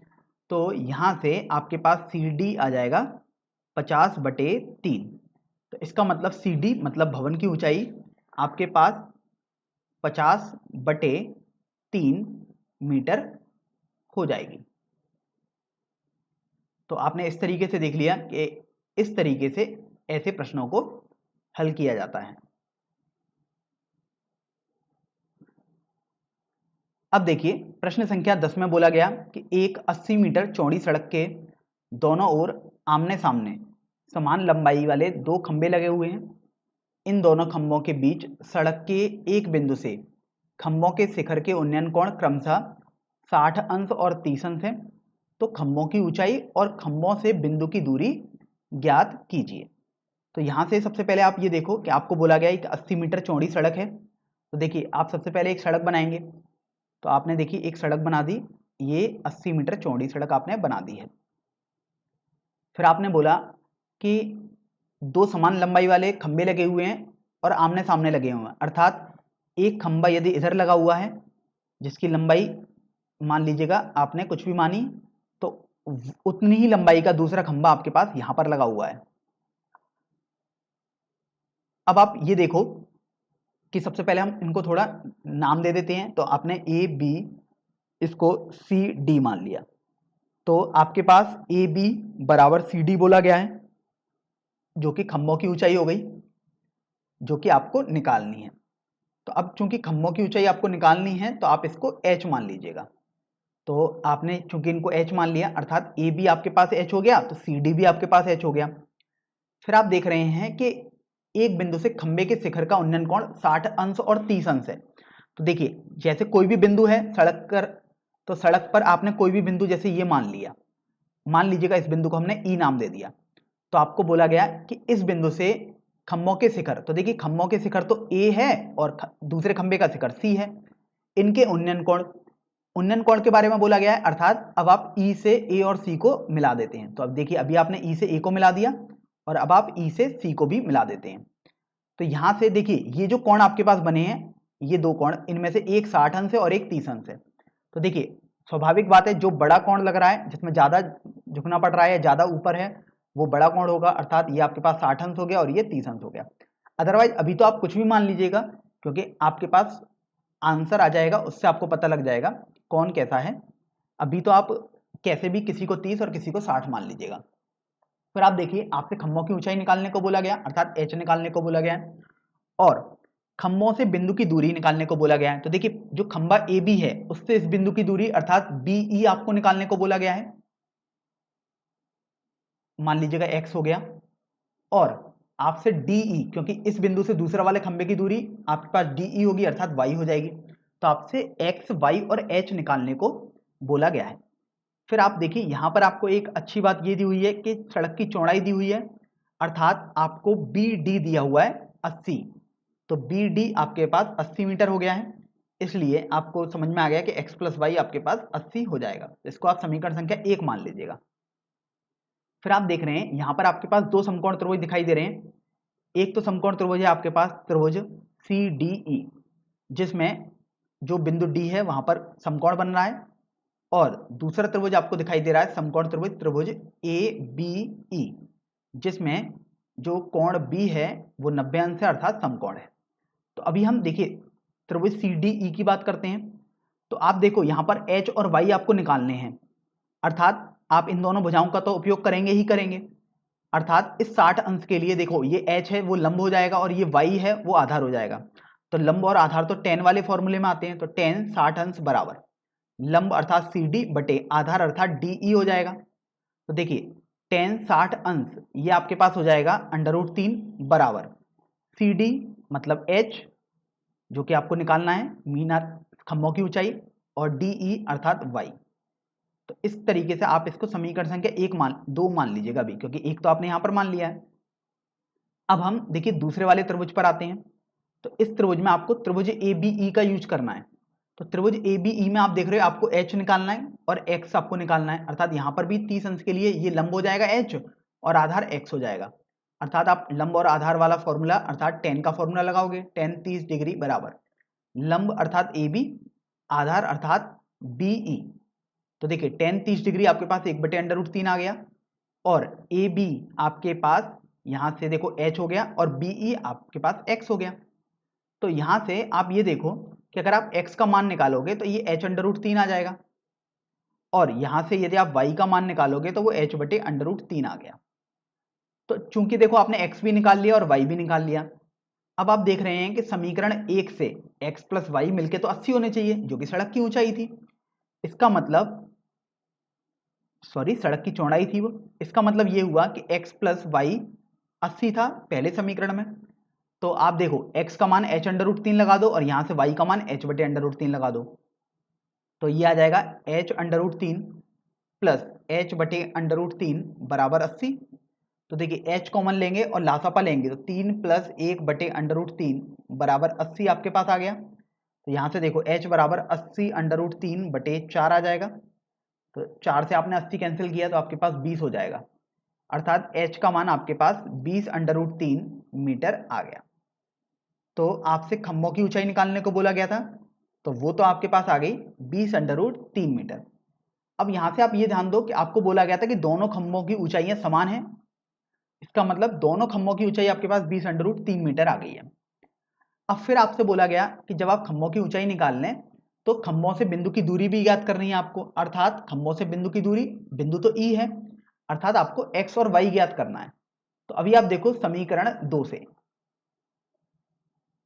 मैं यहां पर कर देता हूं।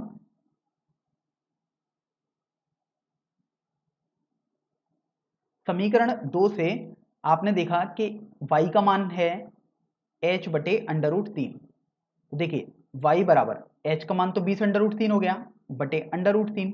तो देखिए √3 से ही √3 आपने कैंसिल कर दिया, तो आपके पास यहां से y बराबर 20 बचेगा।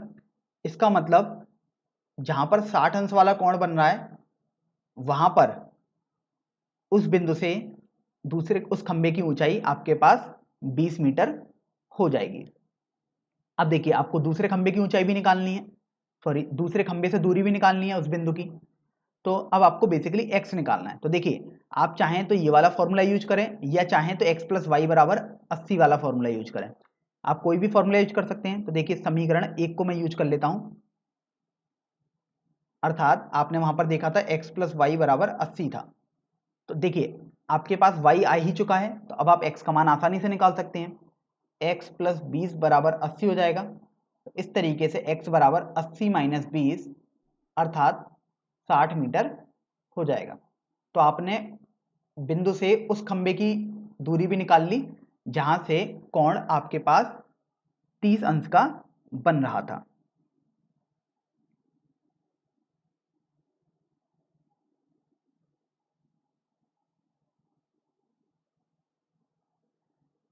प्रश्न संख्या 11 में बोला गया है कि एक नहर के एक तट पर एक टीवी टावर ऊर्ध्वाधरतः खड़ा है। टावर के ठीक सामने दूसरे तट के एक अन्य बिंदु से टावर के शिखर का उन्नयन कोण 60 अंश है। इसी तट पर इस बिंदु से 20 मीटर दूर और इस बिंदु को मीनार के पास से मिलाने वाली रेखा पर स्थित एक अन्य बिंदु से टावर के शिखर का उन्नयन कोण 30 अंश है। तो टावर की ऊंचाई और नहर की चौड़ाई ज्ञात कीजिए। तो यहां पर आप देख पा रहे हैं कि आपको यहां पर जो चित्र है वो दिया हुआ है। अगर चित्र आपको नहीं भी दिया जाता तो आपको ध्यान रखना है कि आपको ऐसे चित्र बनाने आने चाहिए। जैसे हम एक बार आपको समझा भी देते हैं इसी के लिए। सबसे पहले आपको बोला गया कि एक नहर के एक तट पर एक टीवी टावर ऊर्ध्वाधर खड़ा है। तो आप देख रहे हैं कि जो आपके पास ए बी बना हुआ है ये एक टावर है, तो आपने ए बी मान लिया टीवी टावर है। फिर आपको बोला गया कि टावर के ठीक सामने दूसरे तट के एक अन्य बिंदु से टावर के शिखर का उन्नयन कोण 60 अंश है। तो देखो 60 अंश वाला बिंदु तो आपके पास सी है। इसका मतलब देखो नहर के एक तट पर ये टावर खड़ा हुआ था, अर्थात एक तट पर एक बिंदु बी था और दूसरे तट पर बिंदु सी है। इसका मतलब जो ये बी सी हो जाएगा, इसका ये आपके पास नहर हो गई। तो अगर आप बोलोगे तो ये दूरी में बोलोगे तो ये नहर की बेसिकली चौड़ाई हो जाएगी। फिर आगे आते हैं, तो आपको आगे बोला गया कि इसी तट पर इस बिंदु से 20 मीटर की दूरी पर और इस बिंदु को मीनार के पास से मिलाने वाली रेखा पर स्थित एक अन्य बिंदु से टावर के शिखर का उन्नयन कोण 30 अंश है। तो आपको बोला गया इस बिंदु से 20 मीटर दूर। देखिए कुछ छात्रों को यह संदेह होता है कि आखिर 20 मीटर हमें किधर जाना है, दाईं तरफ या बाईं तरफ। तो देखिए पहले मैं आपको समझा देता हूं। ध्यान रखें जब भी कोण आपके पास कम हो रहा हो इसका मतलब आप दूर की तरफ जा रहे हैं। तो देखो सबसे पहले आपके पास कोण 60 अंश था सी बिंदु पर। अब आपको बोला गया कि कोण आपके पास 30 अंश बाद में हो गया। इसका मतलब आप उस वस्तु से दूर की तरफ जा रहे हैं। इसका मतलब क्योंकि कोण आपके पास कम हो रहा है तो दूर की तरफ जाएंगे, इसका मतलब आप इधर की तरफ जाएंगे। तो देखिए इधर की तरफ आपको बोला गया 20 मीटर, और दूसरा तो वैसे प्रश्न में बोला ही गया था कि 20 मीटर दूर जाना है। तो ऑब्वियस सी बात है कि नहर में तो आपको नहीं जाना है, आपको उधर दूसरी तरफ ही जाना पड़ेगा। अदरवाइज जब भी आपको थोड़ा संदेह हो आप इस कॉन्सेप्ट का यूज करें कि अगर आप वस्तु के पास जाते हैं तो कोण बढ़ता है और वस्तु के दूर जाते हैं तो कोण घटता है। तो आप देख रहे थे यहाँ पर आपके पास कोण घटा है, 60 अंश से 30 अंश हो गया, अर्थात आप दूर की तरफ जा रहे हैं, मतलब आप इस दिशा में जा रहे हैं। आपको बोला गया कि आप इस दिशा में डी पर मान लीजिएगा पहुंच गए। तो यहां से अगर आप मीनार के शिखर का उन्नयन कोण निकाल लें तो 30 अंश आ रहा है। फिर आपको बोला गया कि टावर की ऊंचाई और नहर की चौड़ाई ज्ञात कीजिए। तो टावर की ऊंचाई अर्थात ए बी आपको ज्ञात करनी है और नहर की चौड़ाई अर्थात बी सी आपको ज्ञात करनी है। तो देखिए यहां पर आप देख रहे हैं कि आपके पास दो समकोण त्रिभुज बन रहे हैं। पहला समकोण त्रिभुज है आपके पास त्रिभुज ए बी सी, जहां पर कोण बी एक समकोण है, और दूसरा समकोण त्रिभुज आपके पास बन रहा है ए बी डी वाला, जहां पर भी कोण बी समकोण है। तो अभी आप देखो हम समकोण त्रिभुज एबीसी की बात कर लेते हैं। तो आप देखो बीसी आपको निकालना है और ए बी टीवी टावर की ऊंचाई है ये भी आपको निकालनी है। अर्थात इस 60 अंश वाले कोण के लिए ए बी लंब हो जाएगा और सी बी आधार हो जाएगा। तो आप देखो लंब और आधार कौन से त्रिकोणमितीय अनुपात में आता है, तो आप पाएंगे कि टेन वाले में आ जाता है और कोट वाले में, तो अर्थात टेन वाले को यूज करें ज्यादातर। तो टेन 60 अंश बराबर लंब अर्थात ए बी बटे आधार अर्थात सी बी। तो आपको ए बी और सी बी दोनों ज्ञात ही करने हैं, तो यहां से √3 बराबर ए बी बटे सी बी आ गया। इसको आप समीकरण संख्या 1 मान लीजिएगा। फिर हम देखिए आगे बढ़ते हैं, तो त्रिभुज एबीडी की बात करते हैं। यहां पर आप देखो आपको ए बी ज्ञात करना है और सी बी भी ज्ञात करना है, लेकिन इसमें जो आधार है वो डी बी बन जाएगा अर्थात 20 प्लस सी बी बन जाएगा। तो लंब बटे आधार वाला फॉर्मूला आप लगाओगे टेन का, टेन 30 अंश बराबर लंब अर्थात ए बी बटे आधार अर्थात डी बी हो जाएगा। तो आप यहां से देख रहे हो टेन 30 अंश अर्थात 1 बटे √3 बराबर ए बी तो आपको निकालना है बटे, फिर आप देख रहे हैं डी बी, मतलब ये पूरी दूरी डी से लेकर बी तक की दूरी को आप लिख सकते हो डी सी प्लस सी बी, और डी सी आपके पास 20 है प्लस सी बी आपको निकालना है। तो इस तरीके से 20 प्लस सी बी बराबर √3 ए बी आपके पास आ जाएगा। तो अभी आप ये देखो कि जब ये आपने समीकरण लिखा था तो यहां से आप ए बी का मान √3 गुणा सी बी लिख सकते हैं।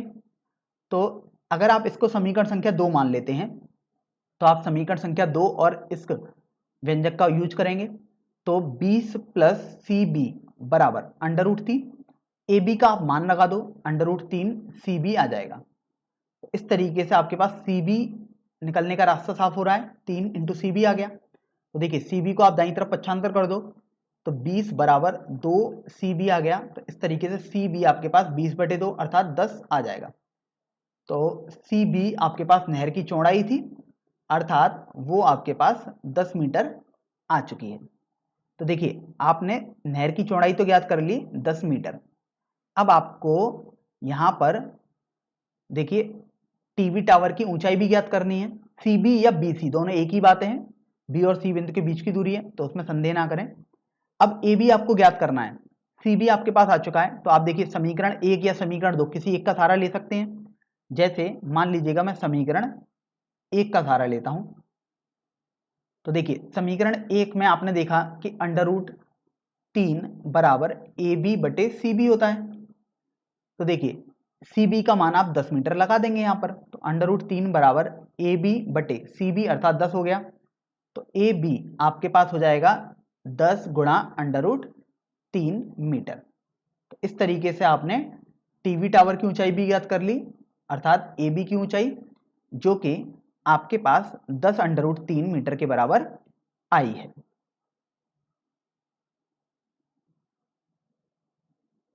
अब देखिए हम प्रश्न संख्या 12 पर आते हैं। यहां पर आपको बोला गया है कि 7 मीटर ऊंचे भवन के शिखर से एक टेबल टावर के शिखर का उन्नयन कोण 60 अंश है और इसके पाद का अवनमन कोण 45 अंश है। तो टावर की ऊंचाई ज्ञात कीजिए। तो यहां से आप देखिए आपको एक उन्नयन कोण वाला पद दिखाई दे रहा है और एक अवनमन कोण करके पद दिखाई दे रहा है। तो अब इनका मतलब समझ लेते हैं। तो देखिए उन्नयन कोण का मतलब हम तो पहले हम समझ चुके हैं पिछले प्रश्नों में, अवनमन कोण हम पहली बार देख रहे हैं, लेकिन एक बार हम आपको दोबारा रिकॉल करा देते हैं कि आखिर उन्नयन कोण और अवनमन कोण क्या क्या होते हैं। तो देखिए उन्नयन कोण तब बनता है जब व्यक्ति नीचे हो और वस्तु ऊपर की तरफ हो। जैसे आप देखिए मैंने उदाहरण के तौर पर एक फिगर से बना दिया कि व्यक्ति अर्थात व्यक्ति की आंख तो नीचे है और वो वस्तु अर्थात यहां पर देखो उस वस्तु को देख रहा है। तो जब भी व्यक्ति नीचे होगा और वस्तु ऊपर होगी, मतलब वो ऊपर की तरफ देखेगा, तब जो भी कोण आपके पास बनता है तो आप देखिए उस कोण को आप उन्नयन कोण बोलते हैं। अर्थात जैसे यहां पर आप देखो व्यक्ति ने वस्तु की तरफ देखा तो थीटा कोण बना, वही उन्नयन कोण आपके पास हो जाएगा। तो इस तरीके से थीटा आपको समझ में आ गया कि उन्नयन कोण होता है। अब हम देख लेते हैं कि आखिर अवनमन कोण क्या होता है। तो अवनमन कोण को भी समझते हैं। अवनमन कोण उन्नयन कोण का बेसिकली विपरीत होता है, अर्थात अवनमन कोण बनाते समय व्यक्ति ऊपर की तरफ होता है और वस्तु नीचे की तरफ होती है। तो इस तरीके से आप देखो कि व्यक्ति यदि वस्तु को देखेगा तो इस तरीके से आपके पास एक रेखा बनेगी। तो मान लीजिएगा व्यक्ति यदि वस्तु को देख रहा है तो अवनमन कोण आपके पास थीटा बनना है, अर्थात थीटा आपके पास ये कोण होता है। लेकिन आप जानते हो ये और ये एक दूसरे के पैरेलल हो गई अर्थात समांतर, तो ये कोण भी आपके पास थीटा हो जाता है। तो इस तरीके से आपको समझ में आ गया कि थीटा यहाँ पर जो होगा वो एक अवनमन कोण बन जाएगा। अर्थात उन्नयन कोण में तो व्यक्ति नीचे होगा और अवनमन कोण में व्यक्ति ऊपर की तरफ होगा। तो अब आप देखो कि आपको प्रश्न में बोला गया कि 7 मीटर ऊंचा एक भवन आपको बनाना है। तो देखिए सबसे पहले हम एक 7 मीटर ऊंचा भवन बना लेते हैं।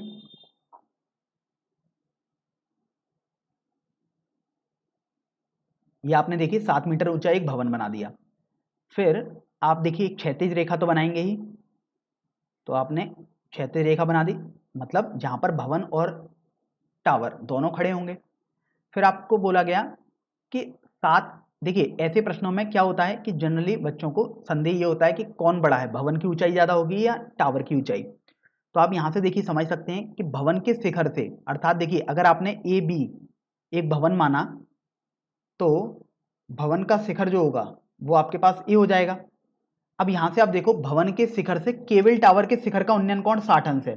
यहां उन्नयन कोण बोला गया है और भवन के शिखर से बोला गया, अर्थात व्यक्ति भवन के शिखर पर है ए पर, और उन्नयन कोण है अर्थात जहां वो देख रहा है वो ऊपर की तरफ है, तभी तो उन्नयन कोण बनेगा, क्योंकि व्यक्ति नीचे होना चाहिए उन्नयन कोण के लिए। इसका मतलब समझ में आया कि जो टावर है उसका जो शिखर होगा वो भवन के शिखर से भी ऊंचा होगा, या आप बोल सकते हैं कि टावर की ऊंचाई भवन की ऊंचाई से ज्यादा हो जाएगी। तो आपने देखिए एक ये टावर बना दिया। मैं यहां पर इसको थोड़ा ऊर्ध्वाधर बना देता हूं।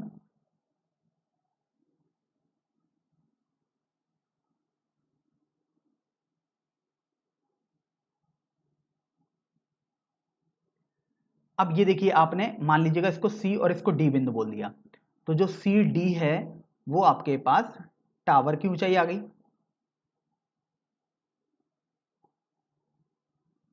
जो कि आपको निकालनी भी है, आप देख सकते हैं। और ए बी आपको बोला गया है 7 मीटर ऊंचा भवन है, तो ये ए बी आपके पास 7 मीटर हो चुका है। फिर आपको बोला गया था कि ए बिंदु से सी बिंदु का उन्नयन कोण आपके पास 60 अंश है, अर्थात आप ए से सी को जोड़ देते हैं। तो देखिए ये जो कोण बना है वो 60 अंश है, अर्थात ये अगर आपके पास एक क्षैतिज रेखा है तो ये कोण आपके पास 60 अंश बन चुका है। फिर आपको बोला गया कि और इसके पाद का अवनमन कोण, तो देखिए शिखर से ही आप देख रहे हैं भवन के, और टावर के पाद का अवनमन कोण, तो देखिए अभी आप देखो शिखर ऊपर है, टावर का पाद तो डी है, तो अभी आप जब ऊपर हैं तो स्वाभाविक बात थी कि अवनमन कोण बनेगा, और आपको बोला भी गया कि एक अवनमन कोण बन रहा है। तो इसका मतलब अब आप ए से डी की तरफ देख रहे हैं, तो जब आप ए से डी की तरफ देख रहे हैं तो ए से डी को आपने जोड़ दिया, तो आपको बोला गया कि अवनमन कोण 45 अंश है, अर्थात ये कोण आपके पास 45 अंश हो जाएगा। इसका मतलब देखो ये रेखा मैं इसको ई बोल देता हूं, तो ए ई और बी डी समांतर रेखाएं हैं, अर्थात समांतर रेखा को एक तिर्यक रेखा यदि ए डी कट करेगी तो ये जो कोण होगा एकांतर कोण अर्थात 45 अंश ही हो जाएगा। तो बेसिकली अवनमन कोण से आपको पता लग गया कि ये कोण और ये कोण 45 अंश हो गए। फिर आप देखिए आपको तो टावर की ऊंचाई निकालने को बोला गया था। अब आप इसमें ये देख रहे हैं कि आपके पास दो समकोण त्रिभुज बन रहे हैं यहां पर। एक तो समकोण त्रिभुज है त्रिभुज ए बी डी, और एक दूसरा समकोण त्रिभुज है त्रिभुज ए सी ई।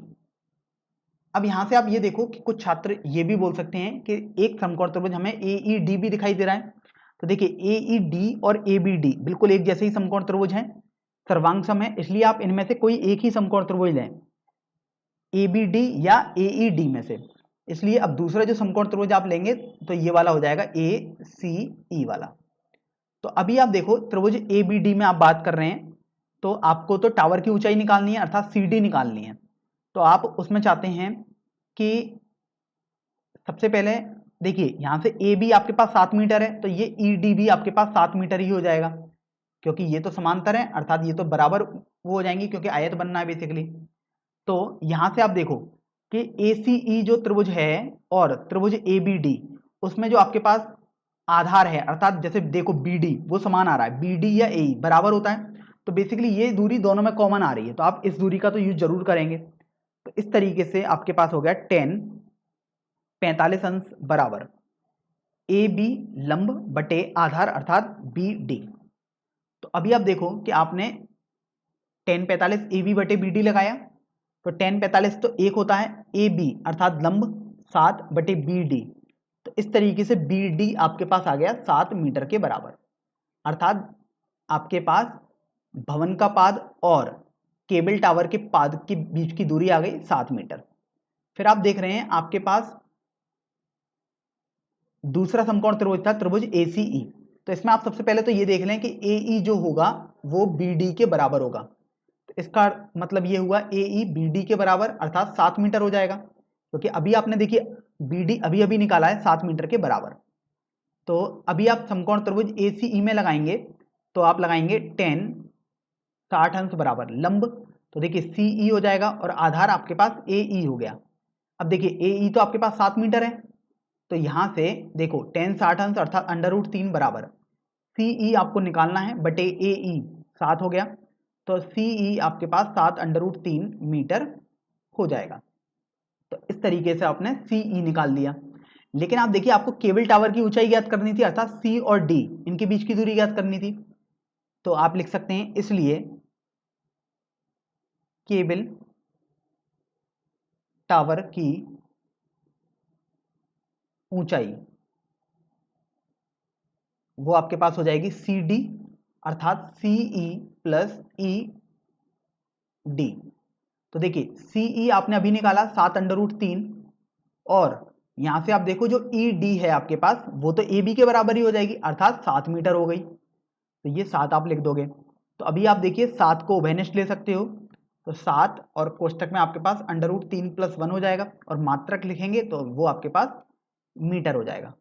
अर्थात इस तरीके से आपने देखा कि केबल टावर की ऊंचाई भी आपके पास आ गई है, जो कि 7 गुणा कोष्टक में √3 + 1 मीटर के बराबर आई है। तो अब देखिए हम प्रश्न संख्या 13 पर आते हैं। इस प्रश्न में आपको बोला गया कि समुद्र तल से 75 मीटर ऊंची लाइट हाउस के शिखर से देखने पर दो समुद्री जहाजों के अवनमन कोण 30 अंश और 45 अंश है। यदि लाइट हाउस के एक ही ओर एक जहाज दूसरे जहाज के ठीक पीछे हो तो दो जहाजों के बीच की दूरी ज्ञात कीजिए। तो देखिए सबसे महत्वपूर्ण बात तो आपको यह पता लगी कि जो दोनों जहाज हैं वो लाइट हाउस की एक ही ओर हैं। आप देखिए यहां पर आपको लिखा हुआ है, तो यहां से सबसे पहले आप लाइट हाउस बना देंगे। तो लाइट हाउस आपने बना दिया। देखिए लाइट हाउस में यहां पर आपके पास लाइट जलती रहती है सबसे शिखर पर, तो यहां से समुद्र को पता लगता है कि वो किधर की तरफ उन्हें जाना है ताकि उनको दिखता रहे। तो अभी ये देखो कि आपको बोला गया कि ये लाइट हाउस है आपके पास, तो आपने नाम दे दिया A और B। तो AB मैं यहां पर लिख देता हूं लाइट हाउस है। फिर आपको बोला गया कि दोनों जहाज एक ही तरफ हैं, अर्थात सबसे पहले तो आप देख रहे हैं कि ये समुद्र का तल है, अर्थात क्षैतिज रेखा बेसिकली होगी एक तरीके से। तो एक जहाज तो आपने यहां पर बोल दिया, मान लीजिएगा C, और दूसरा जहाज आपने यहां पर बोल दिया D। तो अब ये देखो कि लाइट हाउस के शिखर से देखने पर, अर्थात आप लाइट हाउस पर बैठे हुए हैं और इसके शिखर से देख रहे हैं, अर्थात जहाजों को देख रहे हैं, अर्थात C और D को देख रहे हैं। तो स्वाभाविक सी बात है कि आप ऊपर हैं और वस्तुएं नीचे हैं, तो अवनमन कोण बनेगा।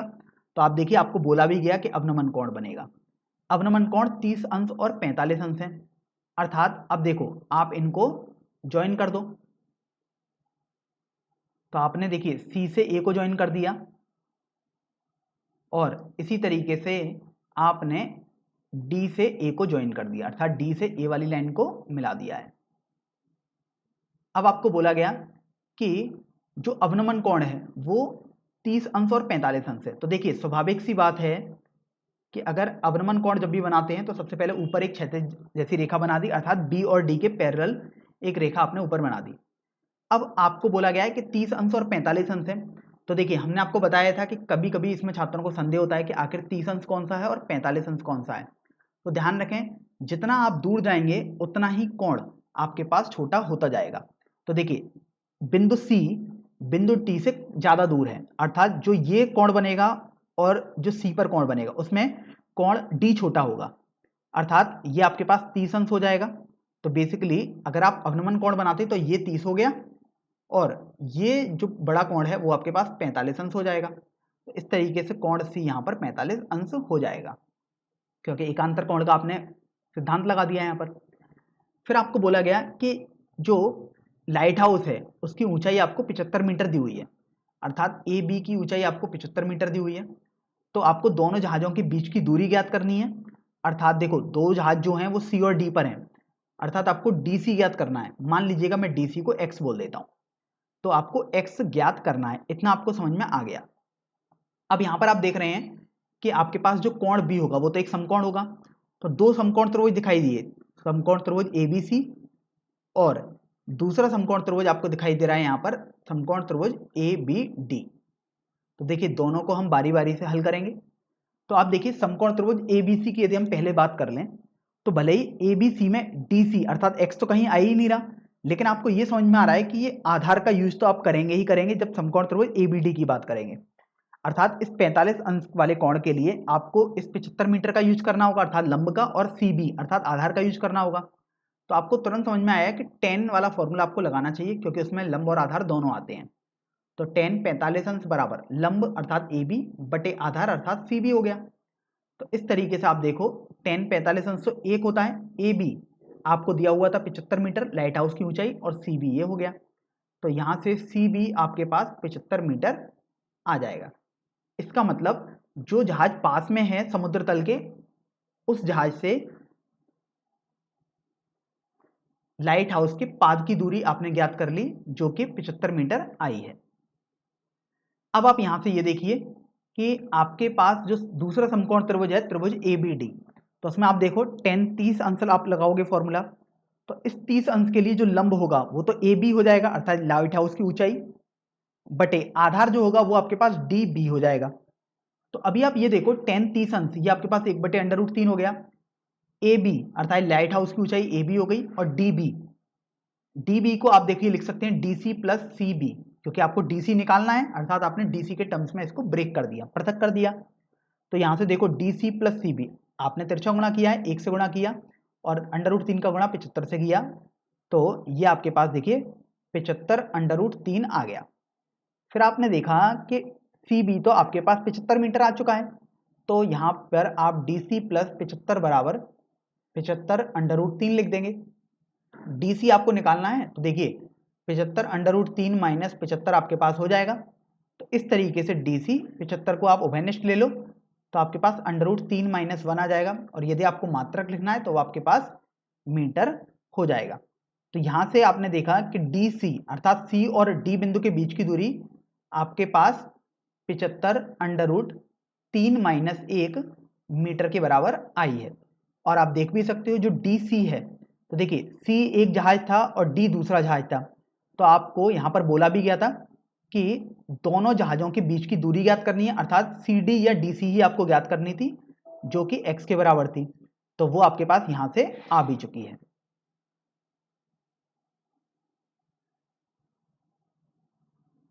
अब देखो प्रश्न संख्या 14 पर हम आते हैं। 1.2 मीटर लंबी एक लड़की भूमि से 88.2 मीटर की ऊंचाई पर एक क्षैतिज रेखा में हवा में उड़ रहे गुब्बारे को देखती है। किसी भी क्षण लड़की की आंख से गुब्बारे का उन्नयन कोण 60 अंश है। कुछ समय बाद उन्नयन कोण घटकर 30 अंश हो जाता है। तो इस अंतराल के बीच गुब्बारे द्वारा तय की गई दूरी ज्ञात कीजिए। तो अभी आप ये देखो कि यहां पर आपको एक फिगर बना दिया गया है। अगर आपको नहीं भी बनाया गया होता तब भी आपको ध्यान रखना है कि खुद से बनाना आना चाहिए, इसलिए मैं आपको एक बार समझा भी देता हूं कि आखिर ये फिगर क्या क्या बोलता है। तो आप देखिए लड़की की लंबाई दी हुई है 1.2 मीटर, तो देखिए लड़की की लंबाई ये 1.2 मीटर आपको दे दी गई।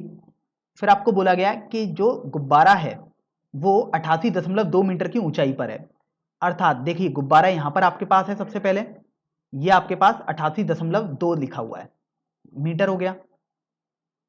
फिर आपने देखा कि थोड़ी देर बाद बोला गया कि किसी भी क्षण लड़की की आंख से गुब्बारे का उन्नयन कोण 60 अंश है। तो देखिए जो लड़की की आंख होगी वो नीचे होगी, गुब्बारा ऊपर है, अर्थात नीचे से ऊपर की तरफ देख रही है, तो 60 अंश आपके पास कोण बन गया। फिर बोला गया कि कुछ समय बाद उन्नयन कोण घटकर 30 अंश हो जाता है। इसका मतलब हमने आपको समझाया था कि जब भी कोण घटता है इसका मतलब वस्तु दूर जाती है। तो आप देखो यहां पर जो गुब्बारा था वो अभी यहां से यहां पर चला गया, तो इस तरीके से आपने देखा ये जो कोण है वो आपके पास 30 अंश हो गया। आपको बोला गया कि इस अंतराल के दौरान गुब्बारे द्वारा तय की गई दूरी ज्ञात कीजिए। तो देखिए सबसे पहले हम इनको नाम दे देते हैं, तो ए इसको मैं बी बोल देता हूं, इसको सी, इसको मैं डी बोल देता हूं, इसको ई बोल देता हूं, और यहां पर मैं इसको एफ बोल देता हूं, और ये जी हो गया मान लीजिएगा। तो बेसिकली आप ये देखो कि गुब्बारा अभी जी के बिल्कुल ऊर्ध्वाधर था और अब सी के ऊर्ध्वाधर है।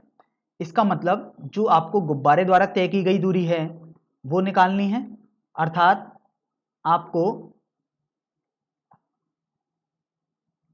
निकालनी है जी सी, या आप बोल सकते हैं एफ बी आपको निकालनी है, क्योंकि आप देखो जी और सी के बीच की दूरी जो होगी वही एफ और बी के बीच की दूरी हो जाएगी।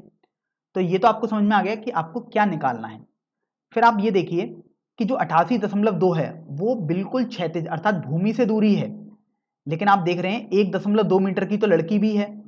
इसका मतलब ये हुआ कि अगर आप ए बी की दूरी निकालोगे तो वो आपके पास 87 मीटर हो जाएगी, क्योंकि देखिए ए सी आपके पास है 88.2, तो ए बी जो हो जाएगा अर्थात 88.2 में से आप लड़की की ऊंचाई घटाओगे अर्थात 1.2, तो यहां से ए बी आपके पास 87 मीटर हो गया। तो इस तरीके से आपके पास ए बी आ गया। फिर आप देखिए यहां से आपको दो समकोण त्रिभुज दिखाई दे रहे हैं, मैं चलिए इसको बोल देता हूं एच बोल देता हूं। तो एक तो समकोण त्रिभुज आपको दिखाई दे रहा है त्रिभुज एच डी एफ, और दूसरा समकोण त्रिभुज आपको दिखाई दे रहा है त्रिभुज ए डी बी। अब यहां पर आप देखो सबसे पहले हम त्रिभुज एच डी एफ की बात करते हैं। तो एच डी एफ में आप देख रहे हो कि आपके पास 60 अंश वाला कोण है, और जो आपको ऊंचाई लेनी है वो एच एफ लेनी होगी अर्थात लंब है। तो देखिए टेन 60 अंश बराबर लंब अर्थात यहां पर एच एफ हो जाएगा, और आधार आपके पास डी एफ हो गया। तो अभी आप देखो एच एफ तो आपको पता है 87 मीटर है, क्योंकि एच एफ और ए बी आपके पास बराबर ही आएंगे। तो इस तरीके से टेन 60 अंश का यदि आप फॉर्मूला लगाओगे तो वो आपके पास हो गया √3, एच एफ 87 हो गया, और डी एफ आपको आ जाएगा यहां से। तो डी एफ आपके पास आ गया 87/√3। तो डी एफ देखिए आपने निकाल लिया। अब बात करते हैं त्रिभुज एडीबी की, जहां पर कोण बी समकोण है। तो अभी आप ये देखो कि त्रिभुज एडीबी में आप देख रहे हो कि आपको एफ बी या जीसी निकालना है, मतलब बेसिकली एफ बी निकालना है, मतलब आधार का यूज करना है, और लंब अर्थात ए बी आपको दिया हुआ है। तो आप यहां पर लंब और आधार से संबंधित त्रिकोणमितीय फॉर्मूला त्रिकोणमितीय अनुपात अर्थात टेन का यूज करोगे। तो टेन 30 अंश बराबर लंब आपके पास हो गया ए बी, और देखिए आधार आपके पास यहां से हो जाएगा डी बी। तो अभी आप देखो ए बी, तो ये आपके पास 87 हो जाएगा, तो ए बी की आप देखिए आपने 87 लिख दिया, और डी बी हो गया। तो इस तरीके से आप देख रहे हैं डी बी आपके पास हो जाएगा 87/√3 मीटर। तो देखिए यहां से आप सबसे पहले गौर करने पर पाओगे कि आपके पास डी बी आ चुका है। तो देखिए मैं डी बी को यहां पर इससे दिखा दे रहा हूं, मतलब ये इतनी दूरी आपके पास आ गई है। आप देख रहे हैं डी बी आपने यहां पर निकाला, ये आपके पास डी बी आया था जो कि 87/√3 है। फिर आप देखिए आपके पास डी एफ भी आ चुका है 87/√3। तो अब समझ लेते हैं कि आगे डी एफ फिगर में क्या है। तो आप देखो डी एफ आपके पास फिगर में इतनी दूरी है, ये आपके पास डी एफ आ चुका है। अब यहां पर आप देखो कि आपको जो निकालना है वो तो एच एफ है, अर्थात सॉरी जो आपको निकालना है वो जीसी या एफ बी निकालना है, आप देख सकते हो। तो आप यहां से देख भी रहे हो कि डी बी में से यदि हम डी एफ वाली दूरी घटा दें तो आपके पास एफ बी आ जाएगा। तो देखिए एफ बी बराबर, अब आप डी एफ में से सॉरी डी बी में से डी एफ वाली दूरी घटा देते हैं। तो देखिए एफ बी डी बी आपके पास 87/√3 है, माइनस ये 87/√3 आ गया। तो आप जब इसे हल करोगे तो आपके पास ये आ जाएगा 87 गुणा 3 माइनस 87/√3। आपने बेसिकली लासापा ले लिया। तो यहां से आप देखो आपके पास एफ बी ये हो जाएगा, देखिए 87 गुणा 3 माइनस 87 अर्थात 87 को कॉमन लेंगे तो 3 माइनस 1 अर्थात 2 बचा बटे √3। तो देखिए कोशिश करें कि आप हर में का परमेयीकरण जरूर करें जब भी आपके पास हर में अपरमेय संख्या आ रही हो। तो 87 गुणा 2 आप इसको ऐसे लिख दीजिएगा बटे √3, अर्थात आप √3 का अंश और हर दोनों में गुणा कर देंगे क्योंकि आप हर का परमेयीकरण कर रहे हो। तो एफ बी आपके पास आ जाएगा 87 गुणा 2 √3 बटे 3। तो देखिए 87 3 से कट करेंगे तो 29 हो गया, तो एफ बी आपके पास देखो 29 गुणा 2 अर्थात 58√3 आ जाएगा। और यदि आपको मात्रक लिखना है तो वो मात्रक आपके पास मीटर आ जाएगा। और आप देखो एफ बी जो है वही आपके पास गुब्बारे द्वारा तय की गई दूरी है, तो यहां पर आपके पास लिख सकते हो गुब्बारे द्वारा तय दूरी जो कि 58√3 मीटर आई है। तो इस तरीके से आपका ये प्रश्न संख्या 14 भी हल हो गया है।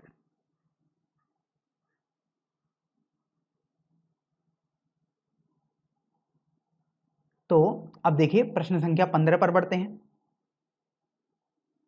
एक सीधा राजमार्ग एक मीनार के पाद तक जाता है। मीनार के शिखर पर खड़ा एक आदमी एक कार को 30 अंश के अवनमन कोण पर देखता है जो कि मीनार के पाद की ओर एक समान चाल से जाती है।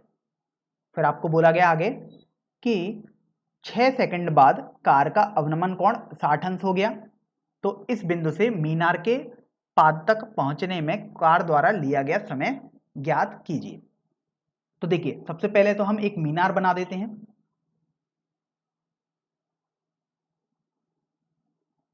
आपने देखिए एक ये मीनार बना दी। फिर आपको बोला गया कि जो एक राजमार्ग है वो मीनार के पाद तक जाता है। तो देखिए बेसिकली जो एक राजमार्ग है अर्थात क्षैतिज रेखा आपको बनानी नहीं होगी। तो ये आपके पास जो आपने हरे से बनाया है ये एक राजमार्ग हो गया आपके पास। इस मीनार को मैं ए बी नाम दे देता हूं। फिर आप देखिए आपको बोला गया कि मीनार के शिखर पर खड़ा एक आदमी एक कार को 30 अंश के अवनमन कोण पर देखता है। तो अभी आप गौर करने पर पा रहे हैं कि यहां पर देखिए आदमी की आपको ऊंचाई नहीं दी हुई है, अर्थात आदमी की ऊंचाई या आदमी की जो लंबाई है उसको आप नगण्य मान लेंगे। इसका मतलब ऐसा नहीं होगा कि आप ए से भी कुछ दूरी पर आदमी की ऊंचाई मान लें, आप मानेंगे कि ए पर ही यही आदमी की आंख है। फिर आपको बोला गया एक कार है, तो कार देखिए मान लीजिएगा आपने ये मान ली इस बिंदु पर। चलिए इसको सी नाम दे देते हैं। तो बोला गया कि ये जो अवनमन कोण है, तो यहां से आपको देखो समझ में भी आया कि आप चूंकि आदमी ऊपर है और कार नीचे है, आदमी कार की तरफ देख रहा है, इसका मतलब व्यक्ति ऊपर है वस्तु नीचे है, तो जो कोण बनेगा वो अवनमन कोण होगा। और आप देखिए आपको लिखा भी है कि अवनमन कोण बन रहा है। तो यहां से अवनमन कोण तो आपने बना दिया। अब यहां से आप ए से सी को ज्वाइन कर देंगे। तो अब ये आप देख रहे हो कि जो अवनमन कोण बनेगा वो बेसिकली ये कोण हो गया जो कि 30 अंश है। अब चूंकि ये कोण 30 है तो ये भी कोण 30 हो जाएगा क्योंकि एकांतर कोण बराबर होते हैं। फिर आपको बोला गया कि ये कार 6 सेकंड बाद 60 अंश का अवनमन कोण बना रही है, अर्थात ये कार कुछ चलेगी मीनार की तरफ। तो मान लीजिएगा यहां बिंदु पर पहुंच गई।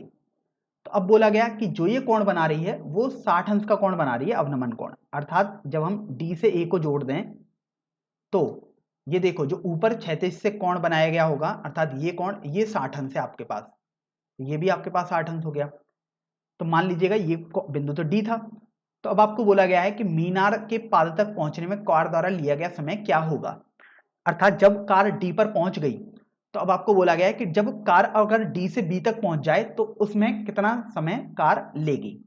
तो देखिए सबसे पहले आपको क्या क्या दिया हुआ है वो हम लिख लेते हैं। ए बी आपके पास है मीनार, सी आपके पास है कार की प्रारंभिक अवस्था या प्रारंभिक पोजीशन, डी आपके पास है 6 सेकंड बाद कार की स्थिति,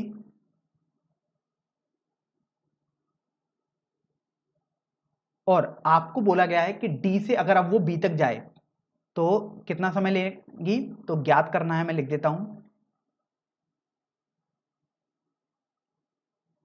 डी बी दूरी तय करने में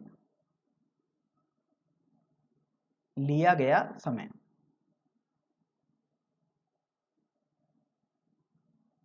तो अभी आप ये देखिए कि आपके पास दो समकोण त्रिभुज यहां पर दिखाई दे रहे हैं। एक समकोण त्रिभुज है त्रिभुज एबीडी और दूसरा समकोण त्रिभुज है त्रिभुज एबीसी।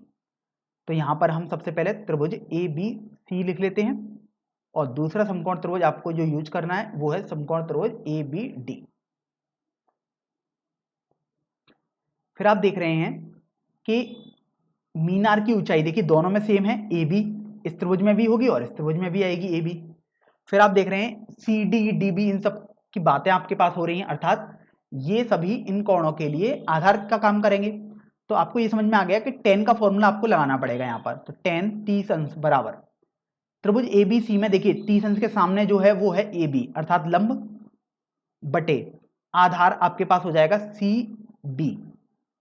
तो देखिए tan 30 अंश अर्थात 1/√3 बराबर ए बी मीनार की ऊंचाई है, नहीं पता कोई बात नहीं, सी बी को आप लिख सकते हैं c d plus d b. अब यहां से आप देखो कि आपके पास ए बी हो जाएगा c d plus d b बटे √3।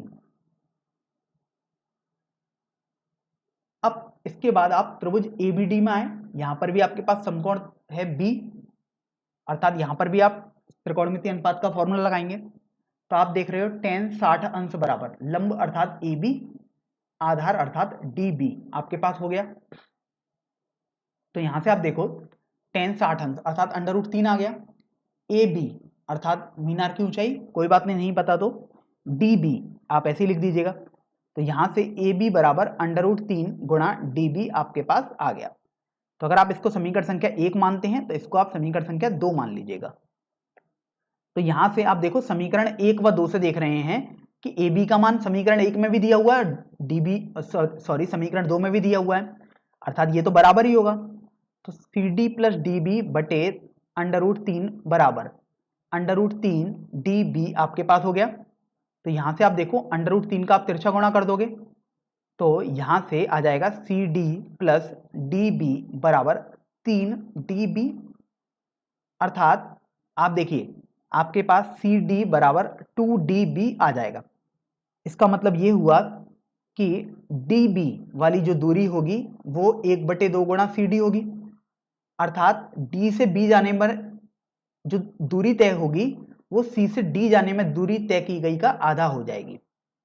इसका मतलब आप ये समझ सकते हो कि यदि सी से डी जाने में x दूरी तय की गई थी तो इसमें यहां से यहां जाने में x/2 दूरी तय की जाएगी। तो अब यहां से आप ये देखो कि आपको तो समय निकालने को बोला गया, दूरी तो अभी हमने आपको बताई है।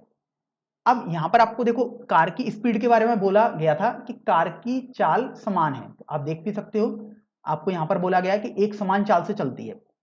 तो देखिए आप जानते हैं चाल बराबर दूरी बटे समय होता है।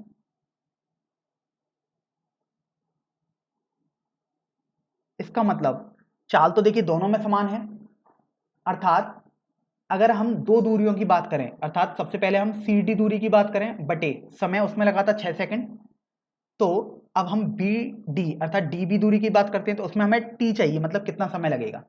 अब सी डी आप जानते हैं 2 डी बी के बराबर है, तो यहां से इसकी जगह आप 2 डी बी लिख सकते हो बटे 6 बराबर डी बी बटे टी आ जाएगा। तो आप देखिए डी बी से डी बी आपके पास कैंसिल हो गया और 2 से 6 ये 3 हो गया, अर्थात टी बराबर 3 आ जाएगा। इसका मतलब ये हुआ कि डी से बी जाने में कार द्वारा लिया गया समय 3 सेकंड हो जाएगा। तो इस तरीके से आपने इस प्रश्न को आसानी से हल कर दिया है।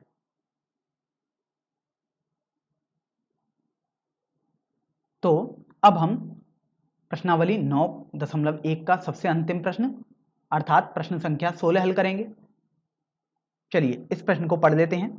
यहां पर आपको बोला गया है कि मीनार के आधार से और एक सरल रेखा में 4 मीटर तथा 9 मीटर की दूरी पर स्थित दो बिंदुओं से मीनार के शिखर के उन्नयन कोण पूरक कोण है, तो सिद्ध कीजिए कि मीनार की ऊंचाई 6 मीटर हो जाएगी।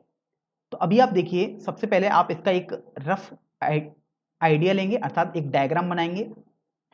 आपको एक मीनार बनानी है सबसे पहले तो, और आपको मीनार की ऊंचाई सिद्ध करनी है अर्थात एक तरीके से आपको मीनार की ऊंचाई ज्ञात करनी है। तो देखिए आपने ए बी एक मीनार मान ली। फिर आप देखिए आपको बोला गया कि मीनार के आधार से अर्थात बी बिंदु से और एक सरल रेखा में, तो देखिए सरल रेखा अर्थात क्षैतिज की बात कर रहे हैं, तो इसमें आपको बोला गया कि एक बिंदु तो 4 मीटर की दूरी पर है, तो मान लीजिएगा आपने सी बिंदु माना, ये यहां से 4 मीटर की दूरी आ गई। और बोला गया था कि जो दूसरा बिंदु है वो यहां से 9 मीटर की दूरी पर है।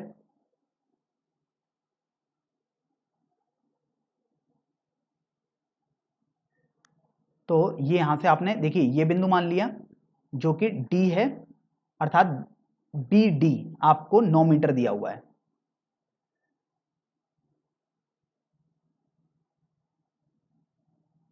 अब आप ये देखो कि आगे आपको बोला गया कि जो ये कोण है अर्थात उन्नयन कोण, सी और डी से मीनार का शिखर देखोगे तो उन्नयन कोण आपके पास जो बन रहे हैं वो पूरक कोण है। अर्थात सबसे पहले तो आप सी से बी बिंदु को ज्वाइन कर दो, सॉरी ए बिंदु को, क्योंकि मीनार का शिखर तो ए है। इसी तरीके से आपने डी से भी ए को मिला दिया। तो यहां पर आप देखो कि उन्नयन कोण आपको बोले गए हैं, अर्थात और उन्नयन कोण मतलब जब व्यक्ति नीचे हो, अर्थात सी और डी से आप देख रहे हैं मीनार का शिखर, तो व्यक्ति बेसिकली सी और डी पर है और वस्तु ऊपर है अर्थात मीनार का शिखर। फिर आपको बोला गया कि जो ये कोण है वो पूरक कोण बन रहे हैं। तो यहां से समझ लेते हैं कि आखिरकार पूरक कोण क्या होते हैं। तो देखिए पूरक कोण, सबसे पहले हम इसको समझ लेते हैं क्योंकि इस पद का यहां पर यूज हुआ है। देखिए यदि दो कोणों का योगफल 90 अंश हो जाए तो वे एक दूसरे के पूरक कोण कहलाते हैं। अर्थात आपको यह बोला गया कि मान लीजिएगा आपसे बोला गया कि दो कोण हैं x और y, अगर x प्लस वाई, मैं एक उदाहरण के तौर पर ये आपको समझा रहा हूं, अगर x प्लस वाई मिलकर 90 अंश बना देते हैं तो x और y को एक दूसरे के पूरक कोण बोला जाएगा। ये तो देखिए आपने एक तरीके से इसको समझा कि कैसे आप पढ़ सकते हैं। दूसरा तरीके से आप देखिए इसको ऐसे भी समझ सकते हैं कि यदि एक कोण आपके पास थीटा है तो आपके पास जो दूसरा कोण आपको बताना है कि वो क्या हो, कि वो पूरक कोण हो जाए। इसका मतलब आपने देखा कि दूसरा कोण आपके पास ऐसा होना चाहिए कि थीटा में जोड़ें तो 90 अंश बन जाए। तो देखिए माना कि दूसरा कोण आपके पास एल्फा है तो ये 90 होना चाहिए क्योंकि पूरक कोण है। तो अर्थात दूसरा कोण आपके पास एल्फा 90 माइनस थीटा हो जाना चाहिए। तो यहां से समझ में आ गया कि एक कोण यदि थीटा है तो दूसरा कोण 90 माइनस थीटा होना चाहिए, तभी वो पूरक कोण बनेगा। या फिर एक और उदाहरण के तौर पर आप समझ सकते हैं कि 75 डिग्री और 15 डिग्री आपस में पूरक कोण है क्योंकि देखो इनका योगफल 90 डिग्री बना रहा है। आप ऐसे भी समझ सकते हैं कि अगर आपसे पूछा जाए कि 60 डिग्री का पूरक कोण बताइए तो आपको 60 को 90 में से घटा देना है। तो देखिए आपके पास जो दूसरा पूरक कोण आएगा 60 अंश का, 90 माइनस 60 अर्थात 30 डिग्री आ जाएगा। तो इस तरीके से आपको बोला गया है कि ये जो दोनों कोण हैं वो पूरक कोण है, अर्थात ये दोनों कोण जो आपके पास बन रहे हैं ये पूरक कोण है। इसका मतलब आपको एक कोण तो पहले मानना पड़ेगा खुद से। तो जैसे आप किसी भी कोण को थीटा मान लीजिएगा, ये आपके ऊपर निर्भर करता है। जैसे मान लीजिएगा आप इस कोण को थीटा मान लेते हैं तो ध्यान रखें ये वाला कोण जो होगा वो 90 माइनस थीटा हो जाएगा। ध्यान रखें इस बात को, इसमें संदेह ना करें कि अगर आप इस वाले कोण को थीटा मान लेते तो, मैं इसको रफ कर देता हूं एक बार, मैं एक समझाने के पर्पज से बता रहा हूं कि यदि आप इस वाले कोण को थीटा मान लेते तो ये वाला कोण आपके पास 90 माइनस थीटा हो जाता। तो दोनों तरीके से ये प्रश्न हल हो जाएगा, लेकिन अभी हमने इसको थीटा माना है और इसको फिर ये 90 माइनस थीटा हो जाएगा। तो अभी आप देखो आपको जो ज्ञात करना है वो मीनार की ऊंचाई सिद्ध करनी है अर्थात ज्ञात करनी है। तो आप देखो यहां पर आपके पास दो समकोण त्रिभुज बन रहे हैं। एक तो समकोण त्रिभुज बनना है त्रिभुज ए बी सी, जहां पर कोण बी आपके पास समकोण है, और एक त्रिभुज आपके पास बनना है समकोण त्रिभुज ए बी डी। तो देखिए सबसे पहले हम समकोण त्रिभुज ए बी सी की बात करते हैं। तो चूंकि आपको ए बी निकालना है और बी सी आपको दिया हुआ है तो आप लिखेंगे 10। अब यहां पर आप कोण देखो 90 माइनस थीटा है इस वाले त्रिभुज में, तो लंब बटे आधार, लंब मतलब मीनार की ऊंचाई अर्थात ए बी, आधार आपके पास बी सी हो गया। तो आपने देखो त्रिकोणमिति में सीखा था 10 90 माइनस थीटा आपके पास कॉट थीटा के बराबर आ जाएगा, बराबर ए बी आपको निकालना है, बी सी आपको देखो दिया हुआ है 4। तो यहां से ए बी आपके पास हो जाएगा 4 गुणा कॉट थीटा। या फिर आप देखो इसको ऐसे भी लिख सकते हो कि कॉट थीटा को तो आपने 1/10 थीटा लिखना सीखा था, तो ए बी बराबर 4/10 थीटा हो गया। अर्थात टेन थीटा का मान आपके पास 4/AB हो जाएगा। तो इसको आप समीकरण संख्या 1 मान लीजिएगा। अब देखिए, आपने त्रिभुज ABC के बारे में तो बात कर ली, अब हम समकोण त्रिभुज ABD के बारे में बात करते हैं। तो आप देखिए ABD वाले समकोण त्रिभुज में आप टेन ये वाला कोण लेंगे थीटा बराबर लंब अर्थात AB जो कि मीनार की ऊंचाई भी है बटे आधार, अब आधार आप DB लेंगे। फिर आप देख रहे हैं टेन थीटा आपके पास ये हो गया AB बटे जो कि आपको निकालना है AB, तो DB अर्थात D से B बिंदु के बीच की दूरी, तो ये तो आपको प्रश्न में दी हुई थी 9 मीटर, तो आपने 9 लिख दिया। इसको आप समीकरण संख्या 2 मान लीजिएगा। फिर आप देख रहे हैं कि समीकरण संख्या 1 और 2 दोनों में टेन थीटा के मान आए हैं, अर्थात अब आप दोनों को बराबर कर दोगे क्योंकि दोनों हैं तो टेन थीटा के मान ही। तो समीकरण 1 व 2 से आप लिखोगे 4/AB बराबर AB बटे 9। तो देखो यदि आप तिरछा गुणा करोगे तो AB का गुणा आप AB से करोगे और 4 का गुणा 9 से करोगे, तो इस तरीके से AB का होल स्क्वायर बराबर 4 गुणा 9 आपके पास आ जाएगा। और यहां से आप देखो AB का होल स्क्वायर आपके पास 4 गुणा 9 36 हो गया, अर्थात अब AB चूंकि आपको निकालना है मीनार की ऊंचाई, इसलिए AB अर्थात जो कि मीनार की ऊंचाई थी, जो कि आपको सिद्ध करनी थी, मीनार की ऊंचाई आपके पास, मैं यहां से पहले कर देता हूं, AB देखो आएगा √36, अर्थात AB आपके पास 6 आ गया। इसका मतलब ये हुआ कि जो मीनार की ऊंचाई है वो आपके पास 6 मीटर हो जाएगी। तो देखिए ये आपको सिद्ध भी करने को बोला गया था, तो इस तरीके से आपने इसको सिद्ध भी कर दिया, ये आपके पास सिद्ध हो चुका है। अतः आप लिख सकते हो हेंस प्रूव्ड।